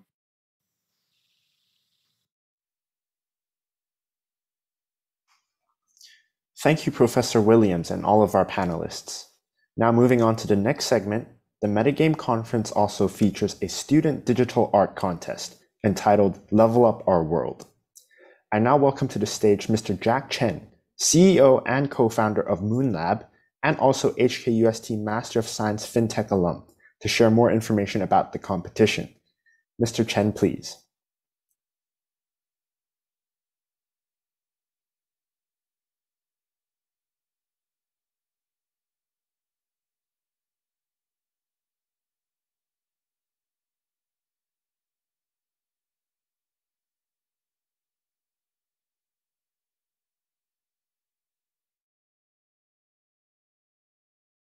Yes, Jack, please go.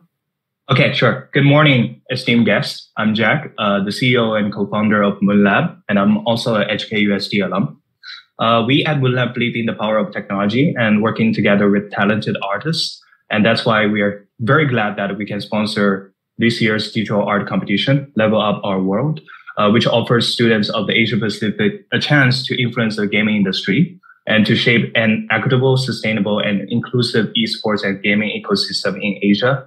My company, MoonLab, founded in 2021, and we are based in Hong Kong. MoonLab is a startup that focuses on making blockchain technology massively adopted. We also have an NFT gallery that engages both artists and collectors all over the world. So hope you are one of them we can work together with in the near future. And the submission of deadline for the art contest is September 23rd, 2022, I'm sorry. Please visit our website that is shared in the chat box for more information. Thank you so much. Have a nice one.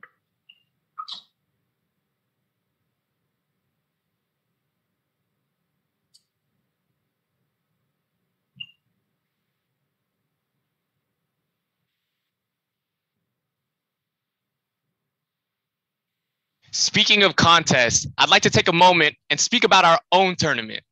Starting at 1 p.m. right after the closing of this conference, we will feature the championship round of the APRU Rampage Invitational Tournament, featuring the best collegiate teams from around the world, from the University of British Columbia, the University of Hawaii at Manoa, Tecnológico de Monterrey, La Universidad de Chile, Nanyang Technological University, Singapore, and HKU Space.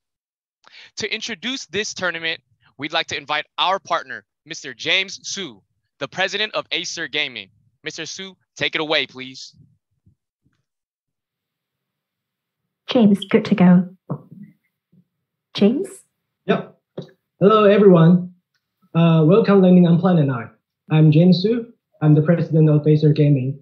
And I'm also a Johnson Assistant Professor from Green University, College of Business in Taiwan.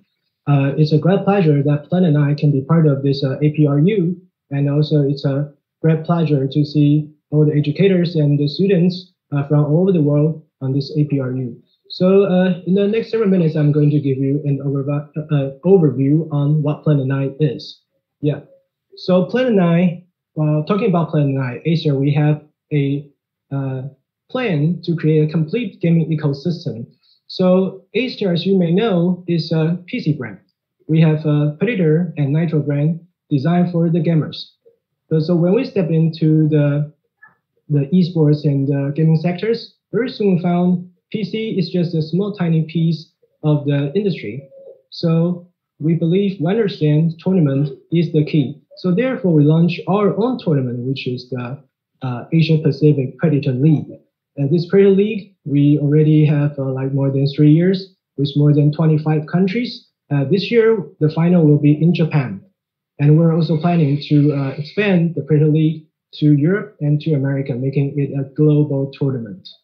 And in the past 2 years, we found that COVID-19 has huge impact to everyone, every business, and so is the esports industry.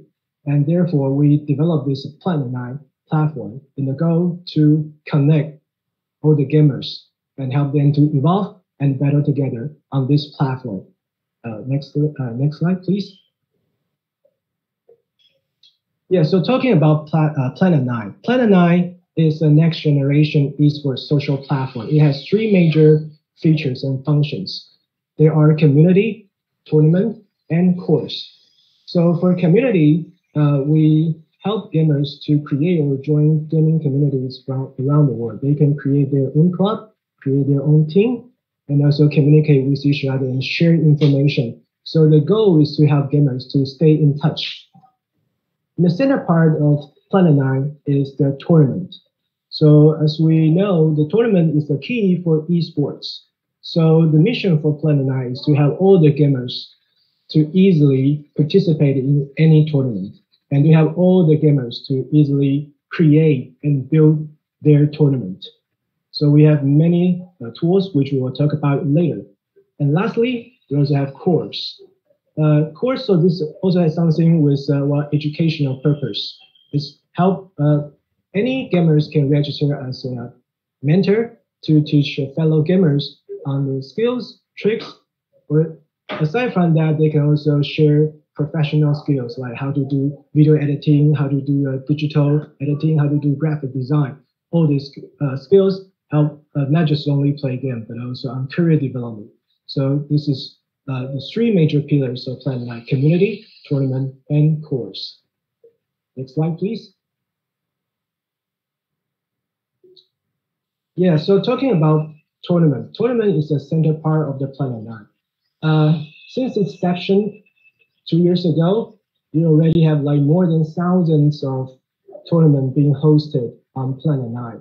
And I would say 50% of the tournaments are educational, meaning it's hosted by student body, by student club, by schools or universities.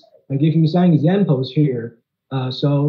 We have tournaments that are being hosted by Ivy League schools and the UC system, University of California system. So like Harvard, Brown University, Columbia University, they already have tournaments on Planet 9 for 2 consecutive years. We also have tournaments called University Invitational that featuring schools, prestigious schools in UK. So that including like UCL, University College London, Imperial College, King's College. So that is example, Planet 9 being recognized by all the major prestigious universities. And we also welcome students from APRU and all over the world to join Planet 9, in using Planet 9 to meet fellow gamers and to host tournament on Planet 9. Next slide, please. Yeah, so I give you some examples that Planet 9 can help gamers to easily manage tournament. So we have, so from left-hand side, you see we have bracket. So the bracket can help gamers to easily manage the tournament. So all the participants can easily see how the tournament is progressing, and they can easily to see the scores, rankings on from Planet 9. And lastly, we can see the ranking. So all these are just some simple tools. And on Planet 9, we have many more tools to help gamers and the tournament organizers to easily manage their tournament. Next slide, please. So last thing, at Planet 9, our goal is to help gamers to stay connected, to team up, to gear up, and to level up. So we provide all kinds of resources. It's all free to host tournament on Planet 9. So if you have any tournament, just feel free to bring it to us. And we also can help you, work with you to customize and make a flexible tournament together with you. So all the marketing resource or technical assistance, we have it all.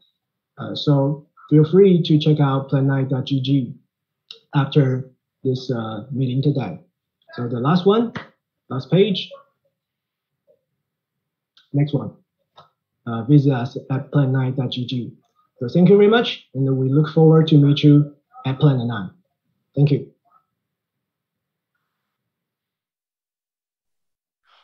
Wow, what an amazing resource. Thank you to Mr. James Su, Planet 9, and Acer Gaming for your support of the students of APRU who are eager to share their talent in the international esports scene. Don't forget to catch the Rampage Invitational Tournament at delf.cyberport.hk. That's delf.cyberport.hk. We are nearing the end, friends. Thank you for joining us for the APRU Metagame Conference of 2022. It has been a pleasure as your host. Please give a round of virtual applause for all the speakers today for sharing their insights and expertise. We thank the partners of the APRU Metagame Conference, including Adidas, Moonlab, Next 10 Esports, Planet 9, and all of the APRU universities that led the APRU Esports program. We also thank all those who contributed to the development of this conference, including the Korea Advanced Institute of Science and Technology, Nanyang Technological University, Singapore, National University of Singapore, Overwatch, Salux Education, Tecnológico de Monterrey, the University of British Columbia, the University of Hong Kong Space, the University of Hawaii at Manoa, Universidad de Chile, University of California, Los Angeles, the University of Southern California, Voice for Intercollegiate Esports, and finally, Zhejiang University. All the streaming content will be available at the DELF website. That's delf.cyberport.hk, as well as the HKUST and APRU's Facebook, YouTube, and WeChat. For details and more information about APRU and its eSport initiatives, please visit the website at apru.org. My name is Trevor Nguyen, and thanks for having me. Finally, don't forget to share your experience at today's Metagame Conference on social media with hashtag DELF2022 and at APRU 1997. Thank you for joining us today and have a lovely weekend.